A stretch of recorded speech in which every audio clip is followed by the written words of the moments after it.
Salutations everyone, welcome, here we are, back in Fire Emblem Radiant Dawn. We're almost at the end.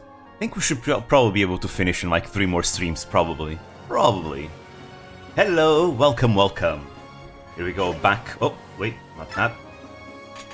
Back into our journey towards the tower. Here we go. Hopefully no disconnections this time around. Takes a long, circuitous route, leading them east around Lake Semper. The Hawk King's company includes Queen Elizabeth. So yeah, the third and final army. Her trusted aide, Lucia. The Heron Prince Rayson. Haiku's too powerful for OBS. True. And the Queen Mother of Dayan, Almeida. While they receive reports from the other two groups about the Disciples of Order, they have encountered no resistance and have thus far traveled in peace. I would dream I had a mouse in my house yesterday. Oh. Did you catch it? King Tabar and Queen Elincia, we may need to halt for a bit. Why? What's the problem? We have some stragglers lagging behind. So, if Pelias was alive, this is the army he would travel with. You mean Almeida is slowing us down again? And he would be playable in this chapter. We have to reach the Tower of Guidance as soon as possible. We can't have her always hampering our progress. But we have no idea when the Disciples of Order might attack. We need to keep everyone together for safety's sake. Rayson, we'll rest here. You can land and give us your wings a break. And give your wings a break, yeah. Rayson, I remember when a trip like this would have exhausted you. I'm impressed at how well you're handling it. Yes, physically I'm quite healthy, but I can't say that I'm really happy about that. Why would that be? We of the Heron clan feel the energies of the others. In times of war, negative energy is dominant and we sicken. Now that all of the people have been turned to stone, that the energy is gone and physically I feel much better. It's unsettling to feel healthy and know that the reason is such a sad one. Introvert energy, ah yes, nobody's around? Hell yeah, I'm full of energy, woo! You're just an introvert, Rayson, that's all. It's a terrible irony. We finally have the peace we've been praying for, at the cost of all freedom everywhere. Dude, the pandemic was heaven for introverts. There's no one around? There's no one in the streets? It's so empty, it's so silent. It's heaven. Ah. Could this truly be the world that Goddess Ashera wants for us? Yeah, Ashera is also an introvert. No, this is the world she had to give us after we ruined hers. I mean, think about it. Wars implies armies fighting each other. Armies implies crowds of people together in the same place. And to an introvert, that's hell. Crowds? No. Screw that. The pandemic was hell for extroverts like me. As they say, heaven for some, hell for others. At least the stones cannot kill people, true. It's very peaceful. Welcome back. Any sign of the Disciples of Order? Unfortunately, no. I don't like this. Why are they leaving us alone? Not sure I see the problem, Tabarin. If they're going to let us stroll on through, I won't complain. Not me. Right or wrong, I would prefer a stand-up fight. Right now, even. What are you saying, Tabarin? How could you wish that upon us? I don't understand you. Right now, the world is calm, peaceful, almost eerily so. Almost feels comfortable. If this goes on, we might relax, lose our edge. I'm worried that we'll get careless. Everyone, let's get one thing perfectly clear here. This isn't natural peace, it's Ashera's work. Don't forget for an instant that the world isn't supposed to be like this. It should be noisy, vibrant, and chaotic. You're right. Pandemic equals more time to play FE. I don't see any problems, exactly. A peace built on the sacrifice of so many lives is monstrous and unjust. It cannot be allowed to stand. I don't mean that I'm losing motivation to save the petrified people. It's just that before we started talking about it, I was feeling complacent. Is it just me? Would the animals be turned to stone? No, I think they didn't. They weren't turned to stone. They're still fine. It's just the people. The Lagoos, the Beork, and the Branded. Because I think what the Share has a problem with is wars, not natural hunting. Spirit of order is hanging heavy across the land. When we fight, we get a dose of chaos, which may help us get back in touch with our true selves. If our enemy has also figured that out, it might explain why they're staying away.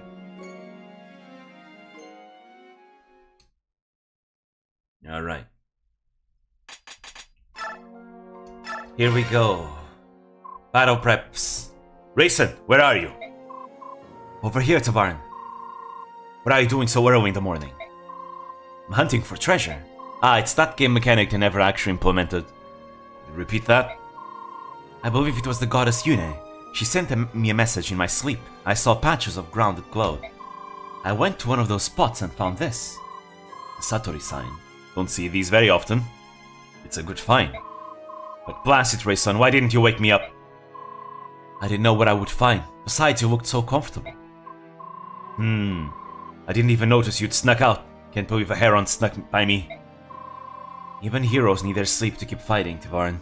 Where's the harm in sleeping? I know that you haven't had a good night's rest since the incident in Phoenicis. Yeah, but you know, there must be something in the air. Despite all that's happened, I feel fantastic. It's a perfect day for hunting treasure and enemies. Excellent. Alright, now the twins. Good morning, Queen Elyncia. Oh, good morning, George. Looks to be a pleasant day, doesn't it?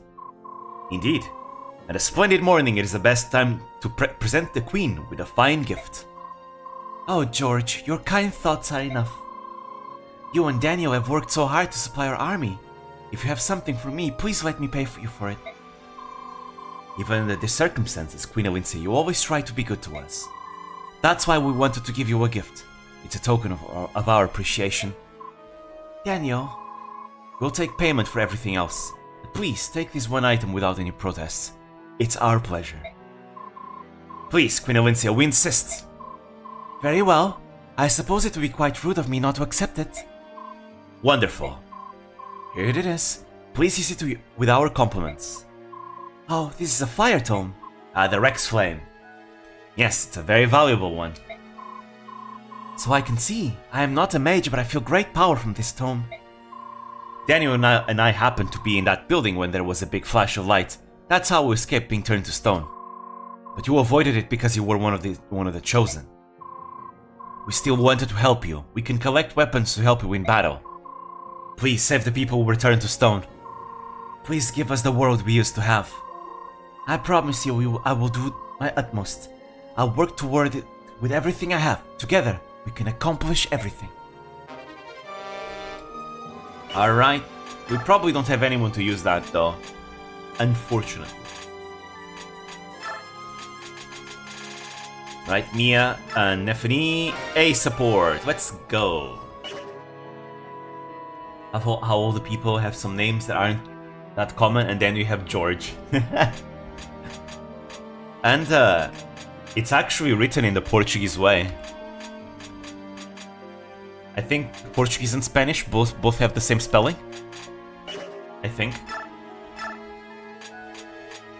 Alright, is there anyone I want to give bonus XP? Not really. I would like Chinon to just promote already. But he's gonna have enough time for that, though. Yeah. I'll keep that bonus XP. Let's see, what bargains do we have? Worm Slayer. I'll take it. It's gonna be useful. Later on. Trust. Olivey Grass, no need. I don't think we have that much to do. Let's see. The Rex Flame. I have no one to use that on. I'm using Soren, and I'm hoping Soren will be able to use the... I forgot the name. The Wind Tome. Right, we also have Elyncia back. with Amity, which is nice. She's a bit fallen off, but it's real easy to train her back in this chapter alone. Alright, alright. This army might be our weakest army though, but we do have Tabarn, so that's what matters. Actually, no, we have Mia here. It's not that weak. Mia is strong. Yeah, let's give her the killer weapons. Why not?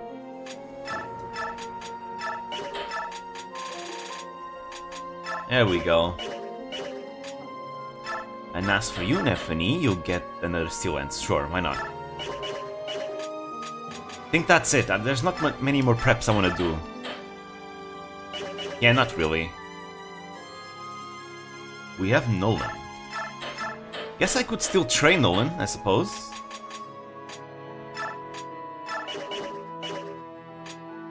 Are Yunaka and Mia the same class? No, they're not. Yunaka is a thief, Mia is a sword master. They have similar stats though, but they're different classes. Okay, I think that's everything. Might give Tabarn a concoction, just in case he gets hit by a crossbow. We have a speedwing, but I don't know what I'm gonna use it on. Maybe I'll... Still waiting for playable George? Didn't we get Daniel in Heroes? One of them at least. I think they were duo heroes or something. Alright, let's see. Last thing I need to check is skills. Right, Tabarn is the only character with Pavis. Right, I want to remove Mercy from Valencia. We do not want this. She cannot kill anything with it. I'm going to remove Parity for Lucia, that's going to be useful for the final boss. Nihil. I'm going to remove Nihil from Nolan, that's going to be useful for the final boss. I think I'm also going to remove Cancel from him. Since I'm not going to use him long term anyways. Yeah. And instead I'll give Mia Cancel. I think Cancel procs more than Disarm, I think. Ooh, what if I give her Resolve? That sounds fun. It's not like it's not like the enemies can really hit her anyways. Well, should I give her Cancel? Nephany, she already has 30 capacity. I'll give her Resolve. No, she doesn't have space, never mind. Fine. I guess you keep Cancel. That should be it. Right?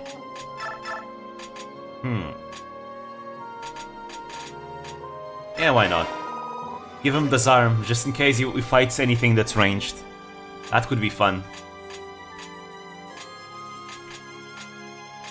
Elincia, she has capacity actually. Ooh, actually no, Disarm would be much better on Elincia. She can actually use it well. What character is the fastest in every game? I don't know that. That's a difficult question. Every game has a lot of fast characters. Some of them have like characters with comparable speed. Like in Three Houses, you have 3 characters that have the highest speed growth, but they are tied. It's Petra, Ingrid, and Leonie. The 3 of them have the same amount of speed growth. Oh, then again, it's not always the growths that matter. There's also like bases.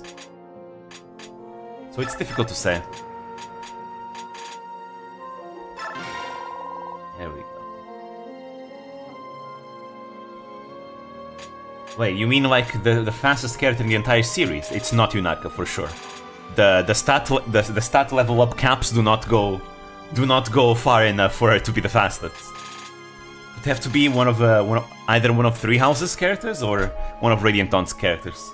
Actually, I'm putting my money on Radiant Dawn Crows, probably. The Crows in Radiant Dawn are faster than anything else. And then again, we also have FE4. With anyone that uses the Forseti Tome just gets plus 20 speed just for no reason. It's really funny. Alright, I'll give her Resolve.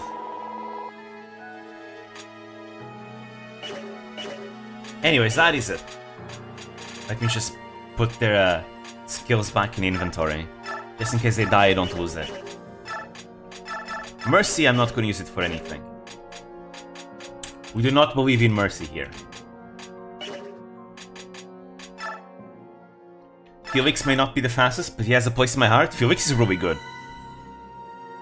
Felix is really good. Especially if you decide to use Felix as a fist unit. It's insane, because his personal skill gives him +5 damage if he doesn't have any battalion. So if you give him like a brawling weapon, he just has guaranteed +10 damage. And if he quadruples, it's +4 damage. And if you give him like Fierce Iron Fist from the Grappler class, it always triples. Which means it's +15 damage. It's insane. And then later on, once you get the battalion that has more attack than the amount Felix would get with his passive, then you can give him battalion. And he still gets strong because you can give him Death Blow, that's +6 attack, I think, right? Which means Fierce Iron Fists essentially has +18 damage. And then you can also give him Strength +2, which is more on top of all that. It's insane, you can stack so much damage on Felix as a grappler. He does so good with it. And you don't really need to care if he loses his battalion, because he still has a lot of damage on top of that. So he remains a strong unit from beginning to end. Anything that Felix decides to fight will die. Felix will just delete one unit every turn.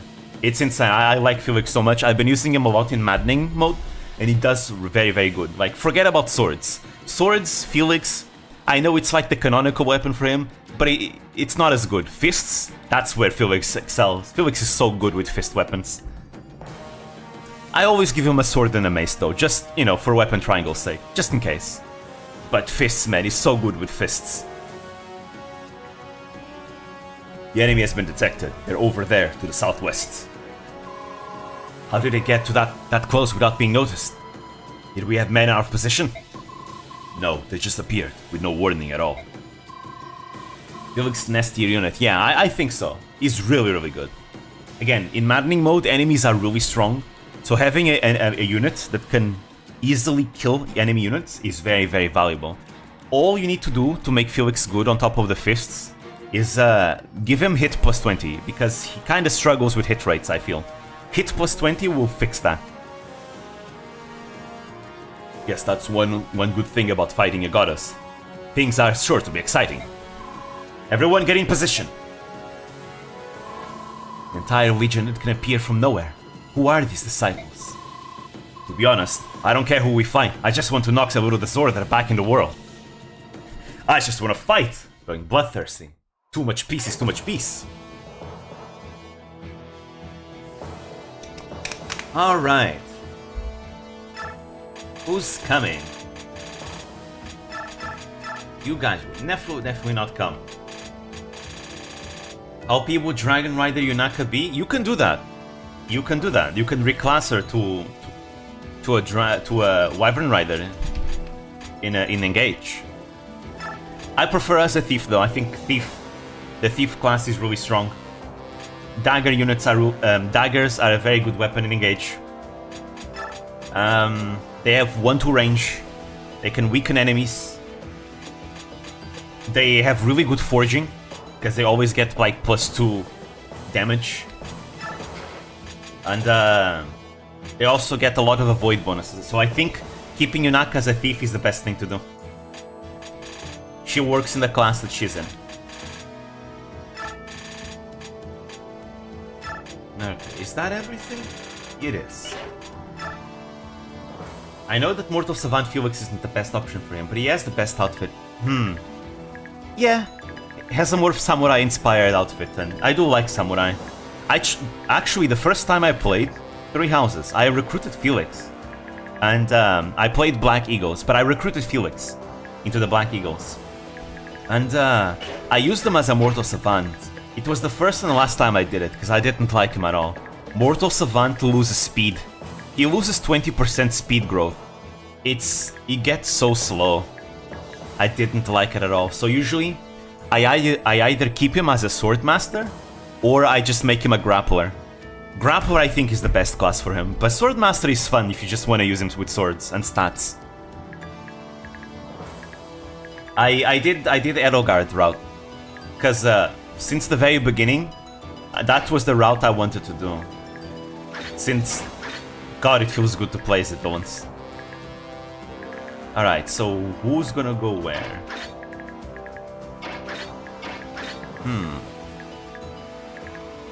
I think this is fine. No, I need them to be together. Conversations my man Felix has in that route are sick. They are. It's very cool to see like what everyone thinks. Like characters that you would not have in a specific route, and seeing what kind of dialogue they're gonna have in the quote-unquote villainous route. I say quote-unquote because really whether or not they are villains really depends on perspective. That's why I like Three Houses' story a lot. Even with its flaws, Three Houses' story is very compelling. And it sparked a lot of discussion. Because really, both sides believe they're in the right. Right? Both sides see each other as the villain. So it's really cool. I'm very happy because I believe that the Edelgard route is everything that Conquest should have been. Unfortunately, is a very short route. Unfortunately, I'd like for them to explore the conflict with those who slither in the dark after that. Very disappointed that they didn't. Always be Team Blue Lions though. They're cool. It's hard for me to decide who's my favorite. I think when it comes to my favorites, it's either the Black Eagles or the Golden Deer. I like them both very much. I like the Blue Lions too, but there's something about the others. I don't know exactly what. I think it's because the Blue Lions are more stereotypical knights, like the knights, right? And we've seen a lot of that in Fire Emblem, so maybe that's why I'm not as interested in them. Maybe that's why I like Felix a lot, because Felix is literally the one that questions knighthood. Like, you know, he likes living, he likes life. So, he dislikes that everyone just, you know, glorifies death so much, because knighthood is all about dying with honor and all that. He's like, bruh, we all die the same. So yeah, Felix is really rude. He died like a true knight. Oh boy, you say that around Felix and he's gonna flip out. How to make Felix hate you 101.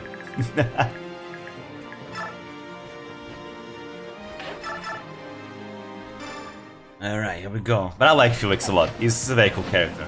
I don't understand anyone that calls him a tsundere. He's not, I mean, an edgelord. He's not an edgelord, he's a tsundere. He likes people, but he doesn't like to admit it. So he's a complete tsundere. He's actually not edgy at all.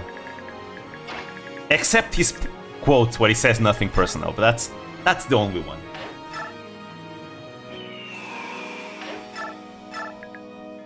Alright. You die next. Look at Tabarn, we get to use Tabarn! He's so goddamn strong! And he has his own theme song, because all the Ghost Royals have their own theme song. And the Armor Knights take forever to get to him. Look at that, the Walk of Doom continues. He's almost there, and you miss because you have 0 hit, and now you die. Oh, wow, Tibarin didn't have to go so hard on him. Holy shit. Would Fire Emblem survive a war with our world? I mean, keeping in mind they are medieval ages, probably not. But if we're talking about the medieval ages of our world, easily. Again, this isn't fair because technology, right? I don't think even dragons can survive a gun.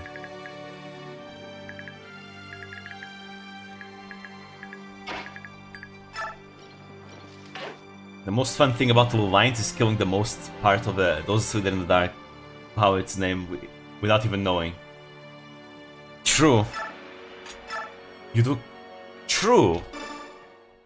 You do kill Cornelia, which is an imposter. You do kill, you kill Arundel as well. Wait, you do kill Arundel, right? Or wait, do you? Wait.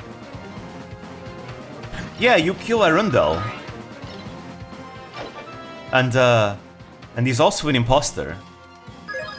Yeah, you kill him in Daedru. True. Yeah, you killed pretty much all of them. Like the leaders, at least, they die.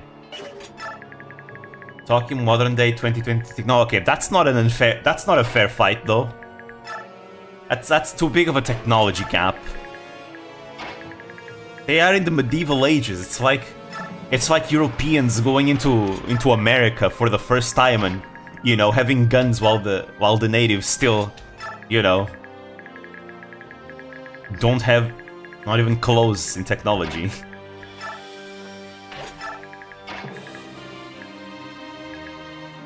They do have magic. Yeah, but I think a gun is faster though. While the mage is doing their incantations, you pull out a Glock and shoot them. There you go, it's easy. I call this spell Abracadabra! Pa pa pa pa pa pa pa! Have you guys ever seen that video? The Russian mage? The Russian mage with a fucking machine gun, abracadabra, and starts spraying bullets. It's a very old video, very, very old. Like, many years old. Why do you want defense and res when you have gun?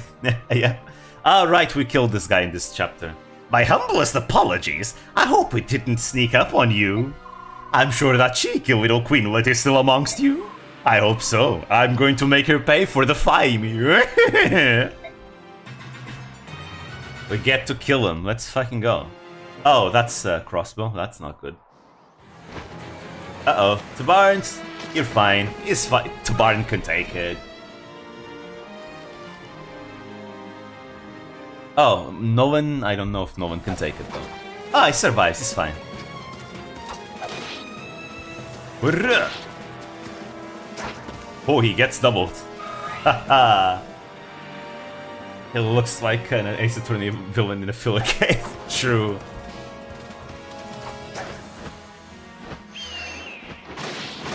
I mean, what if Fire Emblem was to meet our works in first peaceful contact? Depends on who it was. There's a lot of villains in Fire Emblem that despise humanity. If goddamn Loptas were to come to our world, yeah, I don't think that would end very well. If every single dragon that despises humanity did that.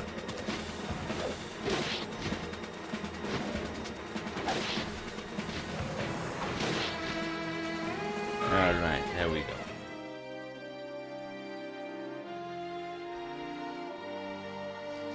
Let's try and make Lindsay a good unit.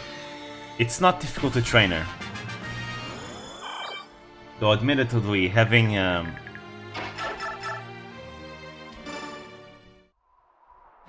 serum with missiles. Well, but that's not peaceful anymore, is it?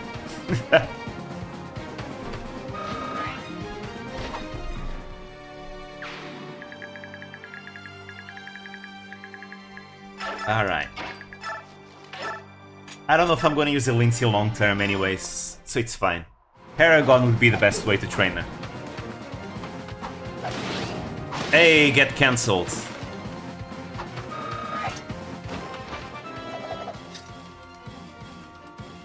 Right, I need to give XP to Nephany. Sigurd deflects the missile, it's just too OP. True. Anyone with a Forseti tome would simply dodge. Sorry, you're I dodged the nuclear fallout.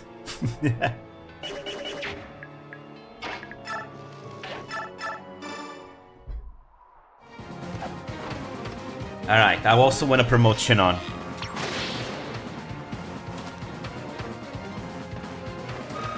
We're almost there. Almost there. Level 19. Magic, huh? I see.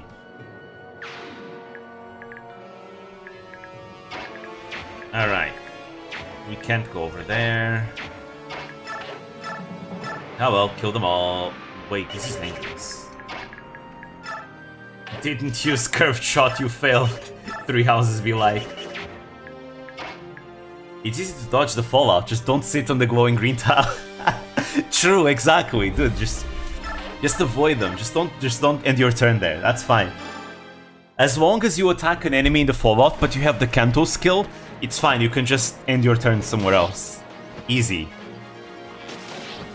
And if we add engaged characters, it's even better, because engaged characters, like with the Emblem Corin and Emblem Camilla, can literally replace terrain with something else. Greetings, ladies and gentlemen. Salutations, Almighty. Hello, hello. How you doing? Alright. Gotta heal the Baron. If you don't end that in the green tiles, don't worry. They will survive on 1 HP as always. Hopefully it's one of those games. Because sometimes you do die from terrain. Sometimes. It's rare though. Very rare. Like, I think GBA lava tiles will actually kill you.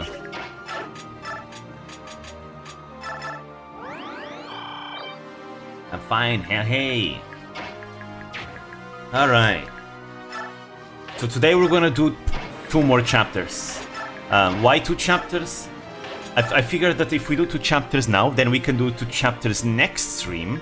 And like that, we'll be in the final chapters of Radiant Dawn, which means we can finish it in probably 1 or 2 more streams after that. I want the last stream to be like a long stream though, because I'd like to do the entire Tower of Guidance in 1 stream. That's 5 chapters, but the 5 chapters are not that long, honestly. So I think we can do them all 5 of them, in that stream, which should be in 2 streams. But yeah, boulders can kill you though. As that boss, true boulders in Tellius can also kill you. But yeah, so Trails into Reverie was released yesterday, and as you can imagine, I am very hyped because the Trail series has become my favorite RPG series ever. It's an amazing story, and this is gonna be the halfway point of the story. Trails into Reverie. I've been waiting for Reverie for a long time now, and you see, unfortunately, my internet hasn't been very good. So yesterday, even though I bought and tried to download the game yesterday, I haven't played it yet, because my internet was disconnecting all the time during the downloads. So it took me the entire day to download the game for some reason. So yeah, I had to go to bed once the download was done.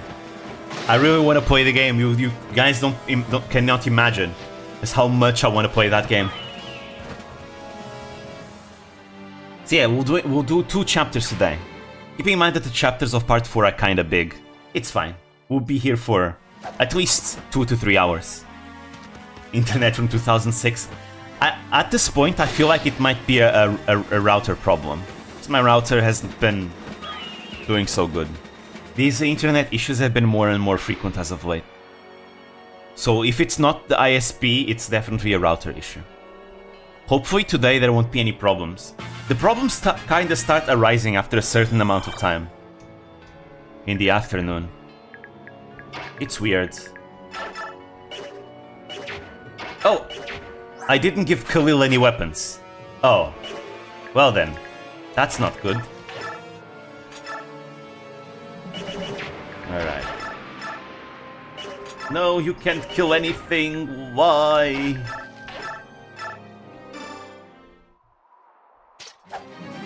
But yeah, I really want to play. I want to play Trails. Once I finish the stream today, I'm going to play Trails so much you have no idea. It's gonna be all I'm gonna do today, and because tomorrow it's back to work again. You know what? I may as well tell you guys what I've been working on. So, you know, one of my problems that I've been having with my videos is that, you know, whenever I start working on my videos, I start working slow on them, right? But then I get in the zone and I start working on the videos like crazy. And then I finish the video, right? And when I finish the video, I reset, right? Because now I have to go back to writing the scripts, and I need to, you know, to watch clips, gather clips and all that. And I feel like that's a more casual thing. And that resets my productivity, like that snowball that I have. Which means that I go back to working slow, right? Until then, I start editing, and as I edit more and more, that productivity comes back, that snowball. So I'm trying to do something different. So I was working on a video. I was actually in the editing process of that video, but I decided to stop editing that video for a while. Instead, what I'm doing is that I'm writing multiple scripts, and I'm going to record multiple scripts all at once. And then all I have to do is just edit them all one by one after the other, like non-stop. Like I edit one video, it's finished, then I edit the next one, and I keep editing. I don't have to worry about writing scripts or record, because all that is already done. I can just keep editing. And that way I can keep that snowball of productivity going, right? For like multiple videos. So that's what I'm doing right now. I am working on multiple scripts. Again, my next video is technically halfway done, but I am in the meantime also working on scripts. Two days ago, I finished the script of my next beginner's guide. It's not a complete version yet. It's still like a first draft, but to me that's already really good, because the first draft is usually the one that takes the longest to make. After that, I just need to improve it here a little bit here and there. Maybe you know, write some better jokes, maybe better wording for certain things. You know, that's all it is. It's not that difficult to make. But the beginner's guide to Tenma Miami, technically, the script is already done. It's already written, which is nice. And I've also began working on a beginner's guide to Kayla Kowalska. Okay, she'll be the next beginner's guide after Tenma. Because I don't know, I just got the urge to make a video about Kayla as well. So I started working on that script too. Which, it's actually a pretty easy one, because Kayla is actually a very simple VTuber to explain. Because she's just a gamer, right? She's a gamer, she grinds a lot, she's very calm. Right? It's very simple, which is honestly a very nice change of pace. I like that. Which means that because there's less about Kayla that I need to talk about, I can talk about Kayla more deeply. You know, in the few things that she does, I can talk about those things a bit more deeply, which is nice. I can like talk more about Minecraft than I usually would, because Minecraft is a big part of Kayla. Uh-oh, Elincia, no! Elincia, no!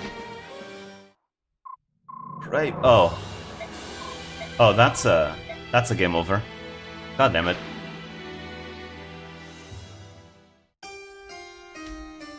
But yeah, so other than that, I also have 2 other videos in the works.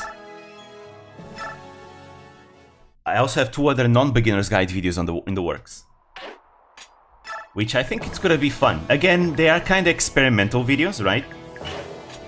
They are kind of experimental because, like I said, I'm trying to experiment beyond the beginner's guides. Not gonna say, because I want to keep it a secret. But they are very much experimental, because I want to gauge the interest of the audience, right? I'm making them short, simple videos. And if the audience likes it, I'll make more follow-ups to it. But yeah, so pretty much the next 5 videos are already planned out, and I'm working on them. I'm right now writing their scripts. And once I finish writing all the scripts, I'm going to record them all in bulk, and then I'm going to start editing them one by one. And I'll release them as I finished editing each one, but I can start editing the next one immediately after. That way I can always keep the snowball going. I'm hoping to be able to like upload 2 videos per month, if possible.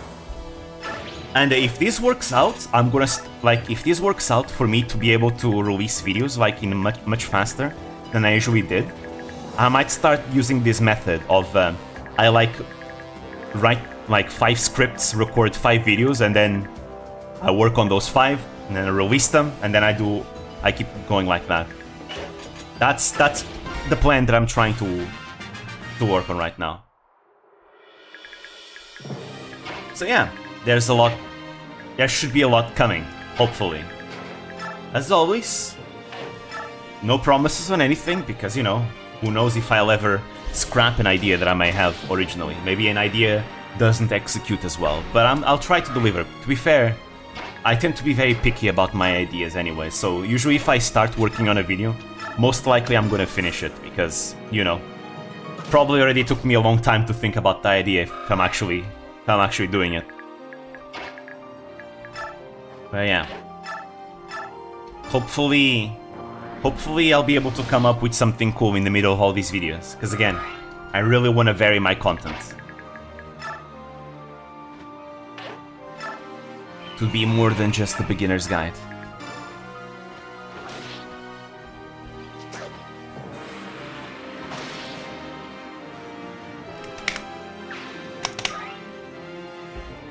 Ah, there we go. Alright. You should be fast now without animations.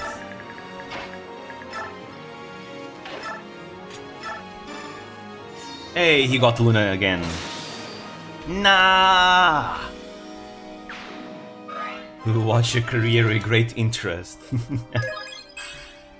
Hopefully to all go well, hopefully.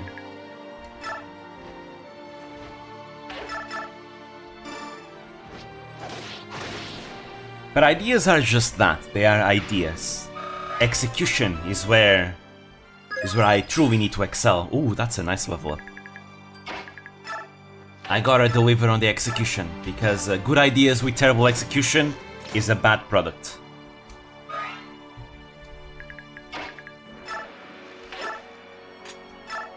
Lunite is the best.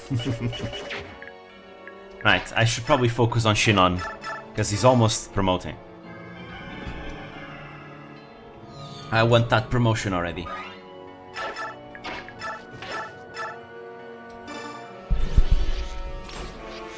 There we go. Unlike Roy's levels. Oh yeah, yesterday I finished my maddening mode of Engage. I had so much fun playing Engage on maddening. You have no idea how much fun it was. Engage is such a well-designed, well-polished gaming experience. So much fun. I just want to say that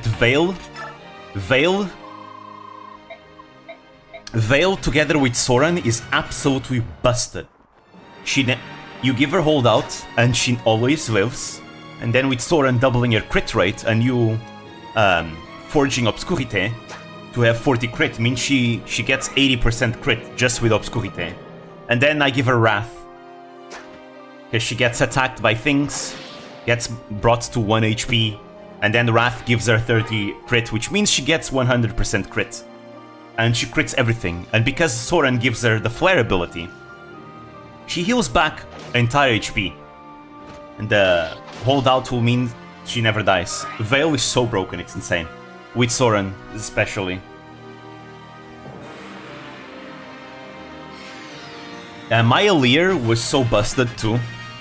My Alir just had way too much avoid. Because of Marth and everything. It was such a fun run. I used all the royals, by the way. Alfred started kinda weak, but he then became a powerhouse with Sigurd. I gave him a forged silver lance, and he just became my a missile for me. He would be all the way back, and then I need to kill an enemy. Alright, time to engage with Sigurd. Walk all the way and get all that juicy damage with momentum. And one-shot things with the silver lance, with the silver great lance. His overrides did so much damage, it's insane. He did like 60 damage with one strike. So much fun. Roy became useless in hard mode. I used Roy I used Roy with Alir for a lot of the game. Because Alir was my Juggernaut. But then I gave Roy to Sidal, because Roy always has holdout, right? That means that whoever you give Roy to is gonna have hard survival, so... Sidal was a dancer that always lived, because of Roy's holdout. It was really nice.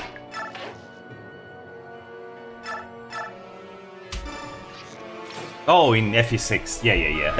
In FE6, Roy sucks. Because he promotes too late. That's his issue.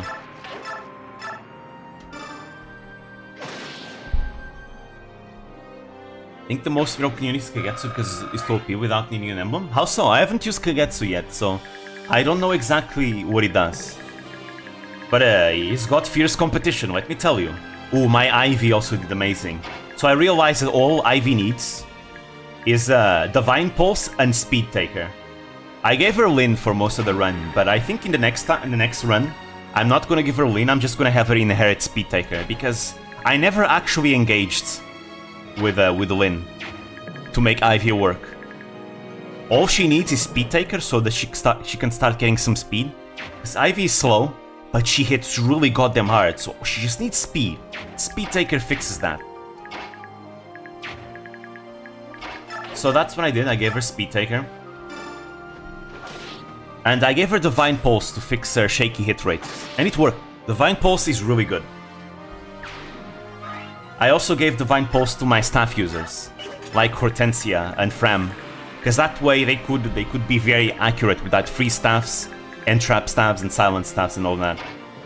Came really in clutch. A lot of boss fights I won because I was able to entrap the boss to me. I remember the Divine Paralogs from the DLC, they were really difficult, and I was able to win like the Soren Paralog because I was able to entrap Soren from all the way back into my army with Hortensia, with Divine Pulse Plus. It was really nice. I also got to use a lot of chain attacks in that run. I promoted my Diamant into a hero, so I could use chain attacks like Brave Assist. It actually came in clutch. In maddening mode, chain attacks are much more valuable than in hard mode. Definitely. It made boss fights, and overall fights in general, much easier. I kept Temera as a picket, but I think next time I'm gonna make Temera a lance hero, so I can get even more chain attacks. But those Sandstorm crits from Temera, because I gave Temera a forged killer lance. And it was amazing.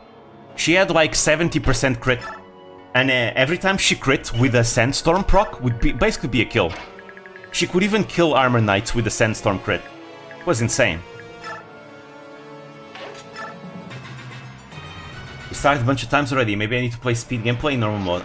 Wait, are you playing on normal or hard mode? Because you told me you already finished your normal mode run. Because hard mode is really goddamn difficult. Like the early game is really tough. Because the enemies are really strong and your units are really weak. Eventually you get better units. You get Deke, you get Rutger. Right, you get a bunch of pre-promotes, but until then, it's gonna be really difficult. Because your units are trash. Right, you get Boars, Roy, your Cavaliers are gonna need some time to get good. It's difficult. In Swordmaster, so if you give him a killer sword with 40-50 crit, he always crits. Also one of the fastest characters, he has a lot of strength. He can easily avoid attack easily. And his defense and res aren't bad.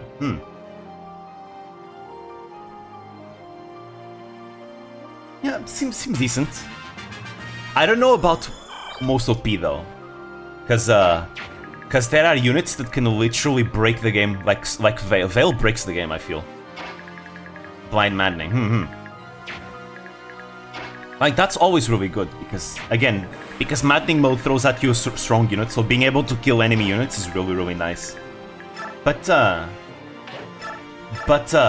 when I mean broken, I mean you can throw Veil into the middle of like an entire group of enemies, and she will delete them all, because of how broken she is.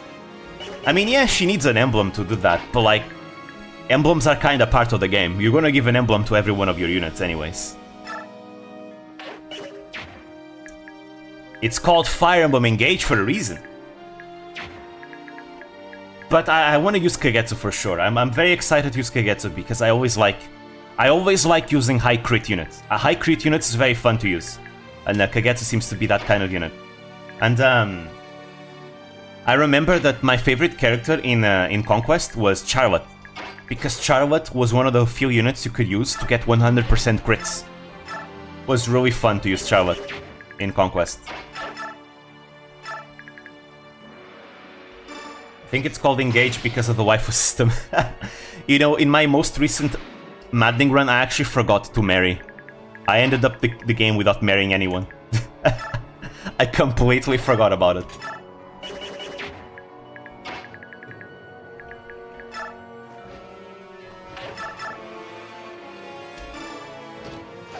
Best combo for Kagetsu for me would be with Roy because it's just bulkier. Yeah, Roy makes him... Basically, Roy is an emblem that you give to anyone you want to give more stats, right? I think Roy is a very good emblem for like any Juggernaut you have. Like if you have a Juggernaut unit that can like that is really strong in combat, that can withstand a lot of pain, you give them Roy and you make them even better. Because Roy gives them level ups, which means more stats. Which means that whoever you give Roy to is going to become even more of a monster. It's insane. I did that with the Lear in this run, it worked out, for the most part. It's really, really good. So yeah, I can see how Kagetsu would be really good with Roy. Celibate and maddening. True.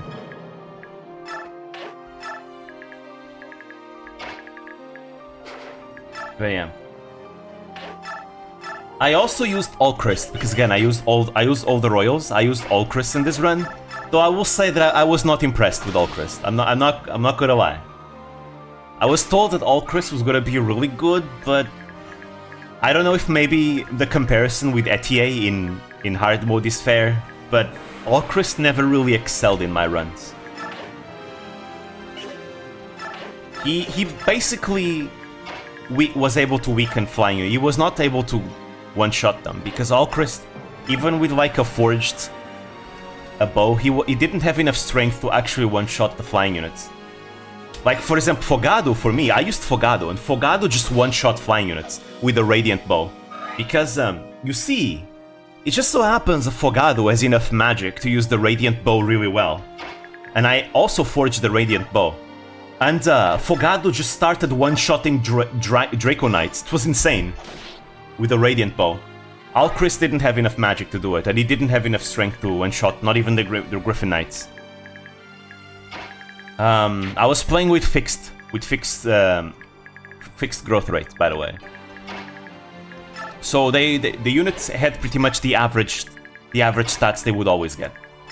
Damn, Fogado was so good. I also gave him Crom, because Crom, whenever you engage with Crom, just gives you plus 10 magic. And I figured that would be good with Fogado, since Fogado was doing so good with that tome. Not with tome, with that Radiant Bow. And yeah, he was really good with it. Because whenever you engage with Crom and Robin, you get plus 10 magic. So Fogado was able to do even better with that. So good. But I think I still prefer Etier, because Etier, while she has a low speed, she has high strength. And I feel like high strength is really valuable if you want to one-shot flying units. And all she needs is Speed Taker from Lin to be able to double things. Just like Ivy. But Alchrist, he has better speed, but it's still not enough speed to double, in my opinion, usually for me at least. And he didn't have enough strength to one-shot, so he's always kind of middle of the road to me. I gave my Alchrist a Killer Ball +2 and Lin to help with speed issue, and was pretty good, but he's not S tier. You like B tier and low A tier. I used my Alchrist as a Byleth bot at the end. Because I figured that he would be really good with Byleth. Reason being, Byleth can dance for 4 people, right? Here's the thing, Alchrist is a covert unit. And if you give Byleth to a covert unit, he gives +5 speed to anyone he dances. So yeah, that was really good. My Alchrist was simply there to kind of chip enemy units that were kind of strong, you know, weaken enemy flying units, but then those dances were so powerful because anyone he danced was able to outspeed enemies. It was so good.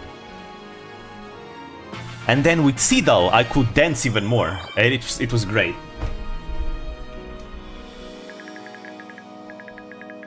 Yeah, I think Etier is my favorite archer in the game still. You know, she has a bit of an issue, because in Engage, your the units you get late will be kind of stronger than the units you get early, which is kind of odd. Usually in the series it's not like that, but in Engage that's how it is, right? But if you keep up with Etier, she catches up just fine, and she becomes a super powerful unit. The early game is easier anyways, right? So it's not like it's an issue that she struggles to keep up at the beginning, because everyone will catch up by the mid game, everyone. And the mid game is where things get actually hard. And I stick with my opinion that Chapter 16 is the hardest one for me. I beat the whole game, I did everything, and I still think Chapter 16 was the hardest one for me. Chapter 10 was still not that difficult. I was able to beat Chapter 10 just fine. Chapter 16 though, holy shit, that was so difficult. With Vale and the Hounds and everyone else, it was so difficult to beat Chapter 10.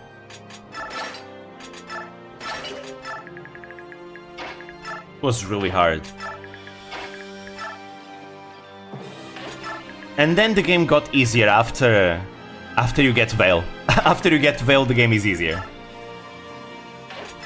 But before you get Vale, the game is kind of hard. I mean, once you get the emblem, all the emblems, it gets much easier. Marth is a very strong emblem on Elir, or anyone with a sword, really. You give Marth to anyone with a sword, and that person with a sword just doesn't get hit just doesn't get hit. Because Marth gives way too much avoid. It's beautiful. I wanna try and use in future runs Selene on Sigurd and Marth, because since Selene uses swords and she's a mystical unit, it means that the abilities that both Sigurd and Marth have will deal magic damage. So I can use like Override from Sigurd with the sword, with a Levin sword, right? Which is magical. Same thing for a Lodestar Rush. It's beautiful.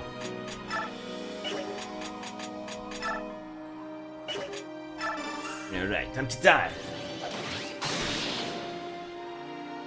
Horny dance, giving people speed. I don't like that much Chapter 15, just because the game just tells you to use Baleth and Warp Staff to choose final room.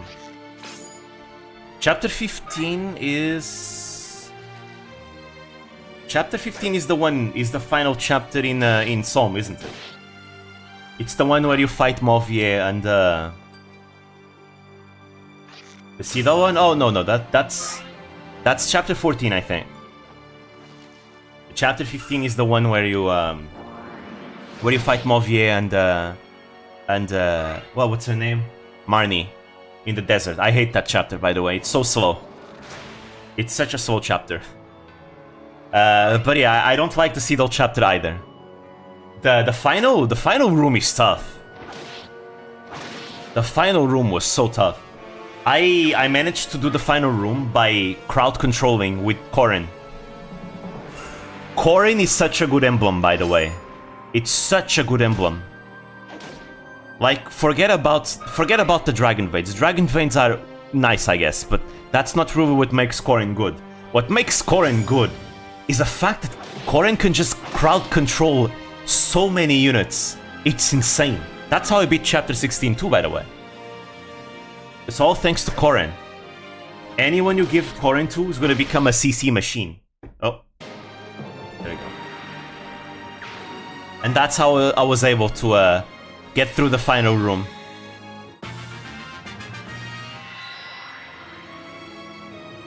So yeah, I had Corrin on Elir for a lot of my run as well. But then I decided to give it to Selene. Reason being, while having Corrin on the dragon is nice because we can use all the veins, I often found myself using the flame vein the most. Because the flame dragon vein is the best one. Because it's good for crowd control. Right? The flame vein puts everything on fire, and that also makes enemy infantry units not being able to maneuver very well through the fire, right? And oftentimes I was able to use the flame vein to keep enemies at bay. So yeah, I ended up using it on Celine, since Celine is a mystical unit. She always uses the veins, the veins of flames. And by the way, that's what allowed me to be able to defeat the Lumera chapter. The Lumera chapter was so difficult. Like the penultimate chapter, where you fight Lumera, where the enemies, you just have to fight endless reinforcements, right? Wow, that chapter was so hard. Actually, never mind. The chapter 16 was not the hardest one. The Lumera chapter was the hardest one. That was so difficult. I was able to beat it by using by rushing to Lumera's room, and then I managed to keep all enemies at bay with a vein of flames with Celine. And then in the middle of the flames, I had Veil with Soren equipped. And she, because of the vein of flames, the enemies did not have enough movement to go across the flames, right? So they all targeted Veil as a result. So Veil was able to keep them all there for like turn after turn after turn until I was able to defeat Lumera. It was so difficult, but it felt so rewarding because it was an improvised strategy. It was the emblem that could create the pool of cum. I think that's Koren? You mean the one that makes the water tiles? I think that's Koren. Koren is the emblem that can manipulate terrain. The protagonist of Fire Emblem Fates.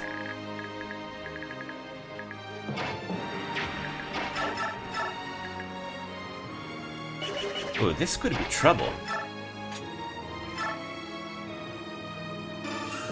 Dragons are too OP in maddening. Yeah, I would nerf them a little because you one-way can damage them with Erika's final attack and some cheap damage with a lot of secondary attacks. Do you mean like Wyvern Riders, or do you mean like the actual dragon class? Because as for the dragon class I think was made to be like, for example, when I mean dragon class, I mean like Alir, Veil, Nell, Rafal, those characters. They're all like dragons. The dragon class I think is made to be the best because they have the best effects with all the emblems. If you mean Wyvern Riders in general, I mean, hey, no surprise there. They always are the best units in every single game ever. Oh, you mean like the dragon enemies that you fight? They are very strong, but I think they should be strong, right? They are they are fucking dragons at the end of the day, right? If they were weak like any other enemy, I think I would be disappointed. I think they are supposed to be like super strong. It's meant to be like that. Now, as for defeating the dragons, you can defeat them with more than just Erika. Depends. Oh, okay, race and survive, nice. Erika helps, but I actually find that Erika is not the best. Erika is really strong. Erika is, in my opinion, one of the strongest emblems.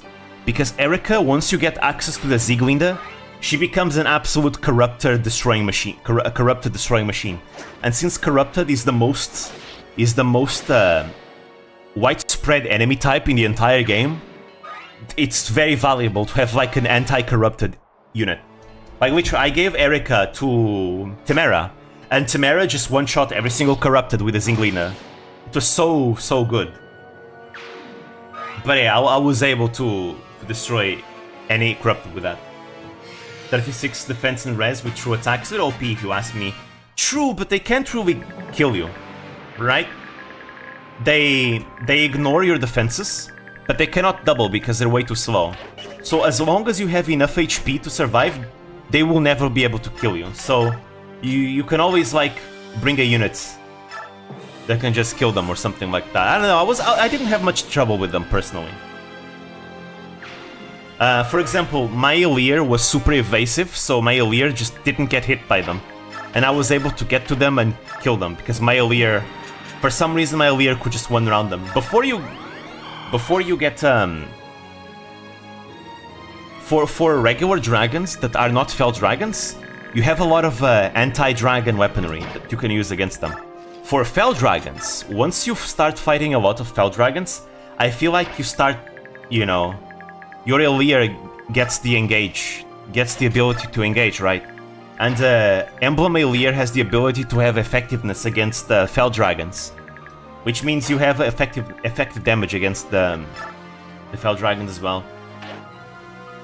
I think the dragons, those Fell Dragons that you fight, are more trouble at first, you know, in the mid game, because back then you don't have that much tools to fight them, right? Especially in the chapter where you get them in Psalm, like, because you're not supposed to fight them in the escape chapter, right? But in the chapter where you fight them against Marnie and Mauvier, that's where they are really hard. Where they want you to use Erica against them. Yeah, they are kind of hard in those, but after that they're not that hard because you get lots of tools. Like my Alfred was able to deal so much damage with the Silver Great Lance by going all the way from the back and just hitting them super hard. And my Veil could just one-shot them with crits. So it really depends. I think you need to be prepared for it. Most of your units cannot damage them, it's true. But I think you need to know which of your units are able to, like, kill dragons. Era's still my favorite ward because I played only 2 games. Royce sucks and Ephraim doesn't have his sister hips. Fair enough. Hey, Erica has a lot of fan art, by the way, because she's a popular character in Fire Emblem Heroes.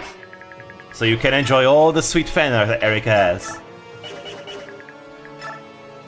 Erica was also the first ward that I used, since Sacred Stones was my first game. The first game I played in the series. Might be Ike, but I don't count games that I didn't play yet. Fair enough.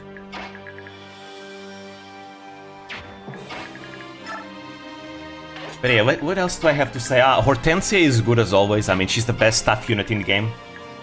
She was sometimes able, because of World Tree, the ability of her personal class, she was able to sometimes conserve uses of really crucial staves. Really happy about that. Because there are certain staves that are not like infinite.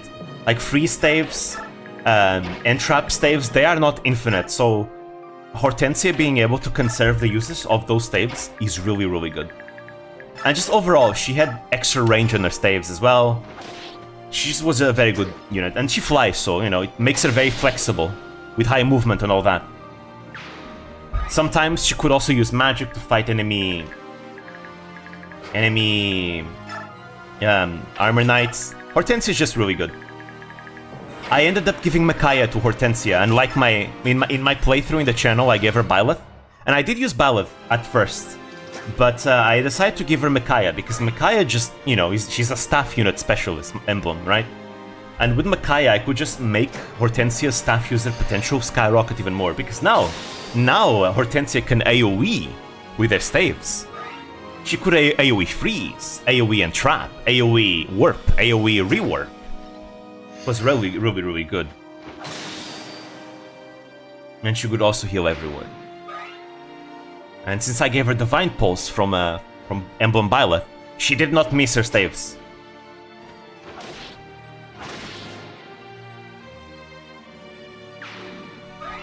Let's see, who else? AoE Berserk, if only. If only. But still, the Micaiah is such a good emblem. Micaiah is one of the best emblems in the game, in my opinion. She provides you so much utility, it's insane. In the early game, she provides a huge source of XP that does not compete for XP, right? By maximizing Great Sacrifice usage. In the mid game and late game, she just becomes the best utility emblem in the entire game. The more comfortable you are with Engage's game mechanics, the better Micaiah is gonna be.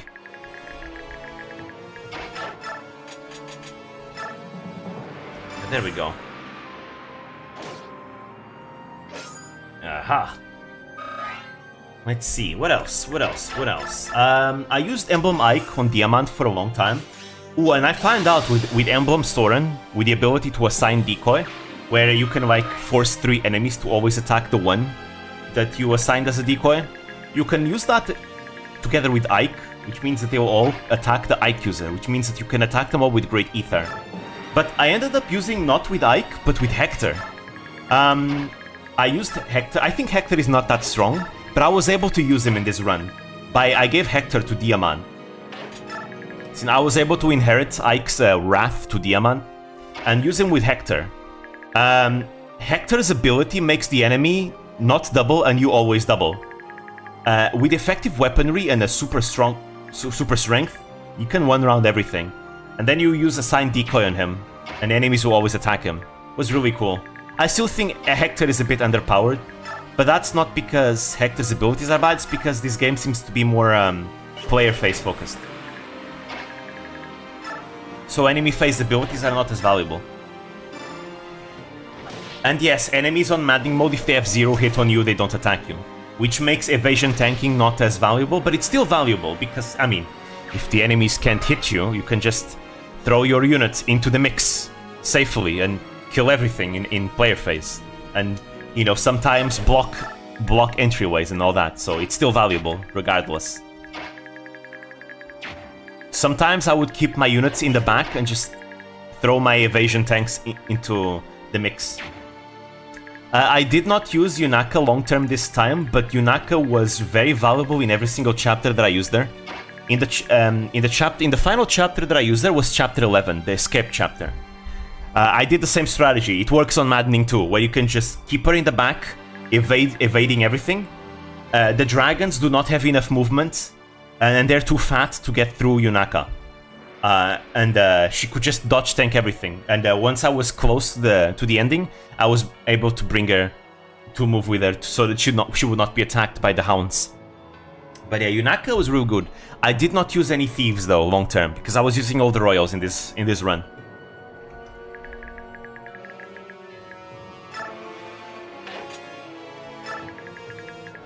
Louis being the general in horse, I don't know the name. Great General. No, I think it's called the Great Knight.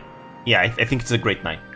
With plus 10 HP, and Ike is the world's strongest punching bag. Don't know if you tried that combo, but I think you're used to. I did not use it yet. I used Louis in the early game, but then I benched them because I needed more space for my royals. Because I really wanted to use every single royal. Oh yeah, I also used Vander all the way. I used Vander throughout the entire game, guys. He sucks, but I made him work as a utility unit. I tried making Vander work by giving him EXP throughout the early and mid game, but I just couldn't. Vander has a super high internal level. He gets no XP. So I even forged him a +5 killer axe, which was not good. So I gave the +5 killer axe to Diamant, and Diamant just became my best axe user in the game. However, I was able to use Vander by reclassing Vander into a Royal Knight, which means that Vander can now use staves, and I made him a staff unit. And I gave him utility emblems as well. I gave him Veronica, Emblem Veronica. That way Vander was able to like summon like goddamn gacha units. And Vander would also have access to Veronica's contract ability, which means that he could actually give like extra moves to his allies, which was very useful. And he also generates his own XP by doing so. So it's really nice. And I also made him inherit Rally Spectrum from Emblem Chrome. So suddenly now Vander is useful every single turn, because Vander can always Rally Spectrum if he has nothing else to do. Like, he uses staves, he summons units, he gives extra moves to his allies, and the Rally Spectrums, which is insane. So I was able to make Vander be useful throughout the rest of the mid game and late game, somehow. I gave him holdouts in the mid game so he wouldn't die, but by the end game I was always able to keep him safe. Oh, Nefni is gonna promote. I was able to always keep him safe, so I removed holdout from him and gave him I gave him Rally Spectrum, I gave him Reposition. I think then I removed Reposition to give him something else. I don't remember what it was. But yeah, it was really funny. I think from now on, if I do end up using Vander, I'm gonna just make him a utility unit from the beginning. Once he starts falling off, I'll just make him a Royal Knight. Oh yeah, we also have two new classes, right? The Enchanter and the Mage Cannon Knight. I don't like Enchanter, it's too gimmicky for me. Too gimmicky. I think it's more useful on enemies than it is on players. I don't like it. Could probably work on Vendor since he doesn't have to use stats. But I don't like it. I'd rather just use him as a Royal Knight. And then you have the Mage Cannoneer. Seems too cheesy for me, for my taste. I don't like it. Reminds me of Ballisticians in the Arcanea games. I don't like those classes. They're way too cheesy.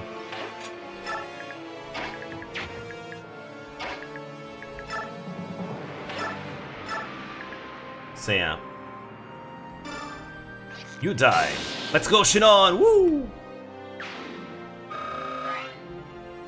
I don't like to use him in the first 3 chapters. I prefer the XP to go to Lear to have another promotion. Yeah, but that's what a Jagan is supposed to do.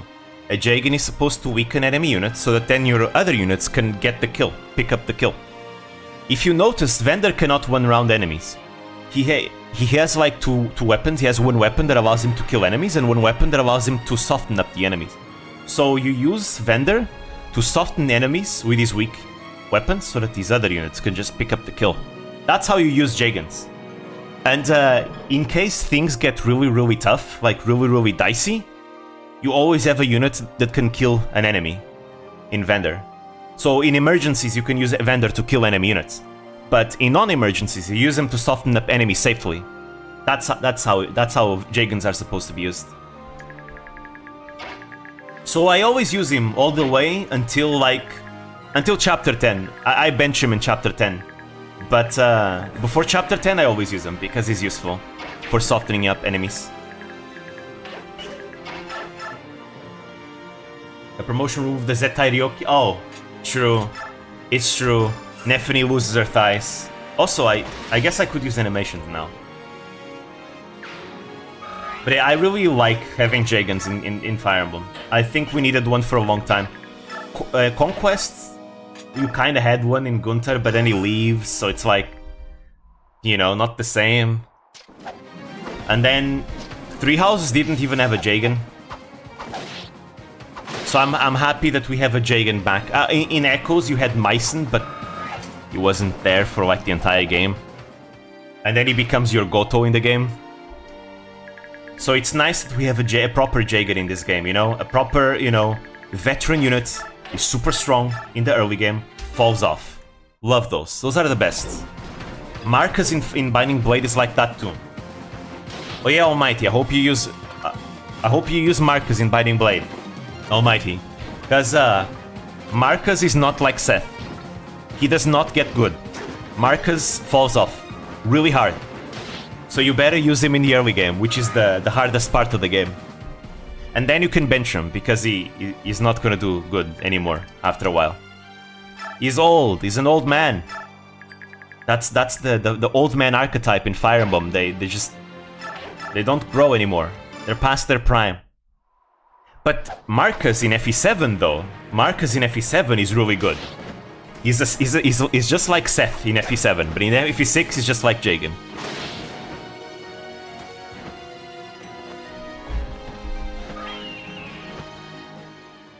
You have Gunther for 2 chapters in the early game. Corrin is a very good unit.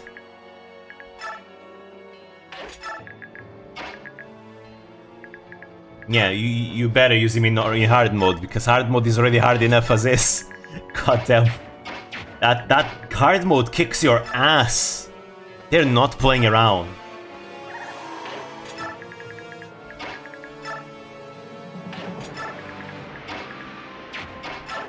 You have all... No, you don't.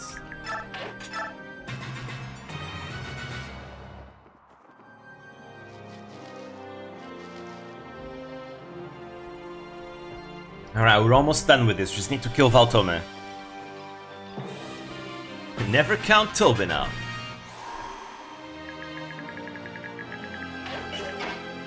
Alright, let's see. Mia, Mia, Mia, Mamma Mia! Hell yeah, let's go! Destruction. Random bullshit, go! Oh! She got crits? What? It's fine, she survives.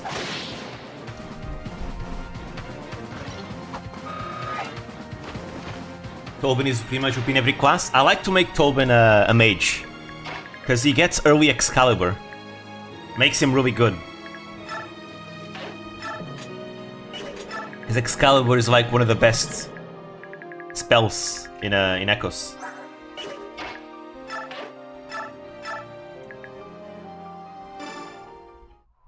Tobin Dread Fighter is sick though. I mean, any Dread Fighter is strong, because you can just cycle promotions all the time.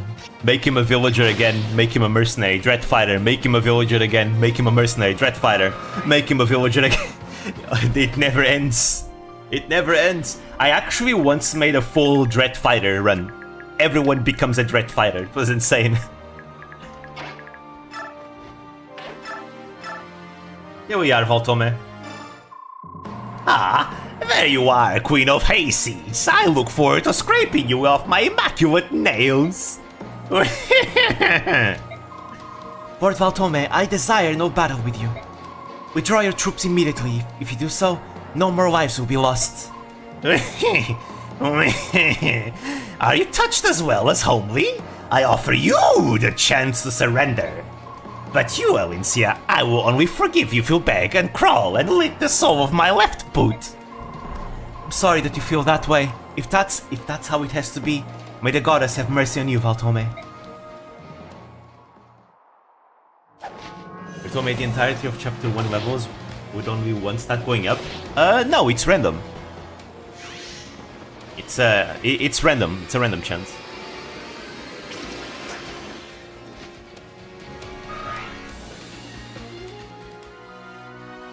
Alright. Should I? Nah.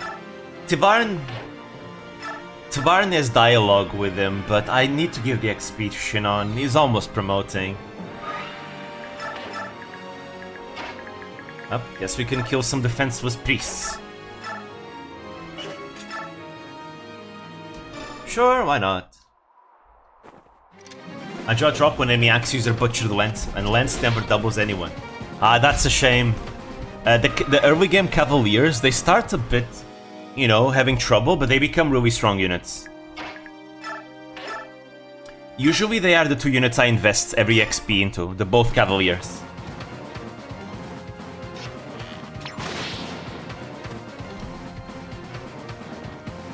Wait, I was gonna give him the boss skill, what the fuck am I doing? Well, never mind, Tabaran, it's all yours. Wait, it's a route chapter. Wait a minute. This is a route chapter. It's not to kill boss. Oh no. This is bad. I hope these guys... I think these guys don't move though. Yeah, I think they don't move. But damn, that's scary.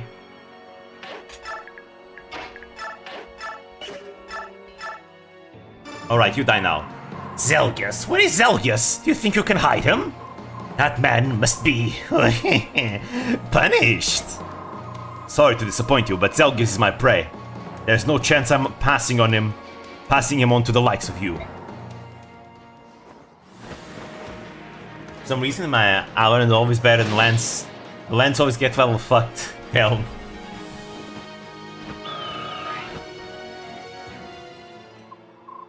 Zelgius! There you go, we got his personal tome.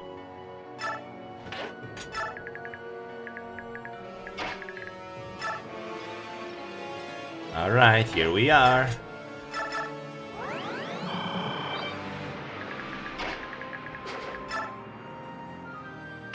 Alright. Here we are. Just in case... I'm a rescue Rayson. Just in case. Don't want a repeat of what happened to Lian. Here we go, you cannot kill Tabaran, Tabaran's too strong. He's a Laguz Royal. Laguz Royals are broken. They can stay transformed forever and they have insane stats.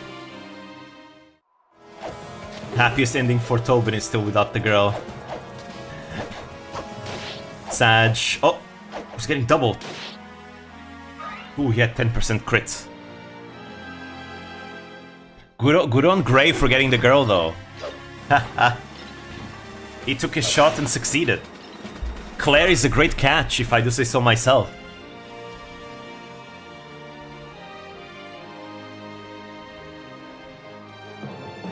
Alright.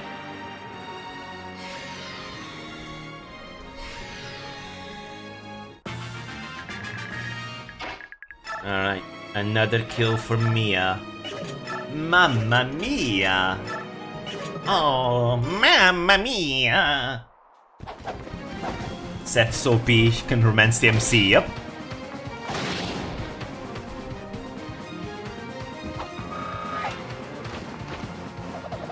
The endings, if Tobin and Gray, if one of them dies, are just depressing. I've never seen those. Because in any game with rewinds, nobody ever dies for me. Because, you know, rewinds. So I've never actually seen any of those endings. Here we go. Wait, no, she still has her thighs exposed, almighty. Look. They're there. Let's go, impale!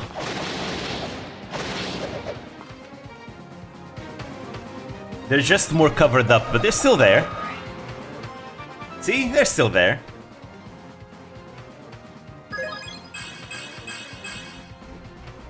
Nice. I'm gonna give her the Wishblade in the late game.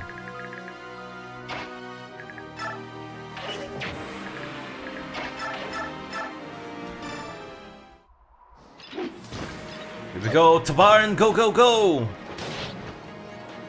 Oh no, it's gonna take forever to walk to us. No! Gray disappears after being homeless if Claire and Tobin die. What? Damn, that's sad. If only Tobin dies, he becomes an alcoholic until Claire just helps him. Damn, that's really depressive. Holy, if he becomes a homeless, both of them dying. That's so sad. Alcohol too, huh?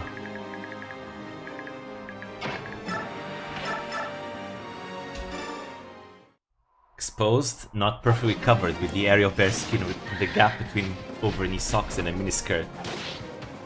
Oh, there we go! Elincia! Woo!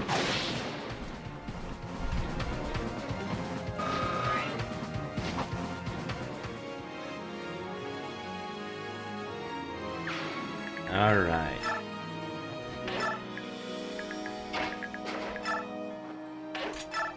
And now Toranio will block the way. Ah, he can't double. Come on, Shion, give him a crits. Ah. So close. He's almost promoting. Almost. But yeah, it's just funny that Mia and Neffany are just on their own this entire time. Just everyone is together. Meanwhile, Mia and Neffany, especially Mia, just going around just fine. Tobin, one, if Gray dies, is him leaving the Delivers and having a severe case of depression. Tell him. I mean, it's understandable. If your best friend who you've been like growing up with dies, I think you would feel that way. It's like losing another half of yourself.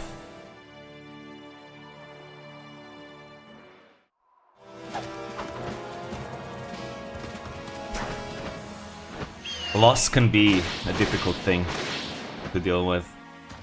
We all have to deal with it at some point. But yeah. Here they come. Come on, Lunite. Proc Luna. Nah, no Luna.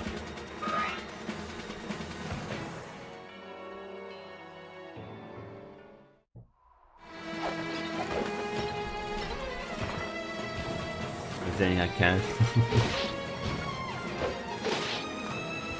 Damn, Alfred's ending in Engage is also really sad. He becomes the good king, but only for a little bit, because he dies early. Because he has a disease. The only ending where he survives is if he marries Elir. Otherwise, he always dies early. And then Mauvie dies somewhere. And then Rafal literally... Rafal gets found, you know, years later, dead. His bones get found. He apparently protected the world in secret.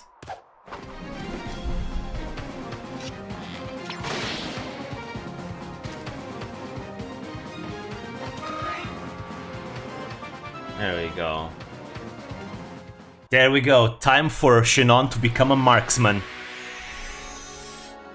There we go. Guess what now? Shinon now has 3 range. He can attack at 3 range now.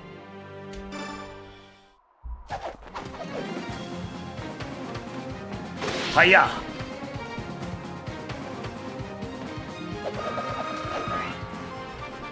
Beautiful. Need more strength though. She's getting a lot of speed, that's always good though. Can you have the majority of endings if Felix is in another house? Isn't that if specifically Sylvain dies? Because it's really sad if Sylvain dies. But if you recruit Sylvain too, things are happy. Sylvain, if you play as a female character, Sylvain is like the easiest character to recruit. All you need to do is be female, and he'll join you. Which if you're playing with female Byleth, you can just talk to him and he joins you. That's all. He cannot resist a good girl.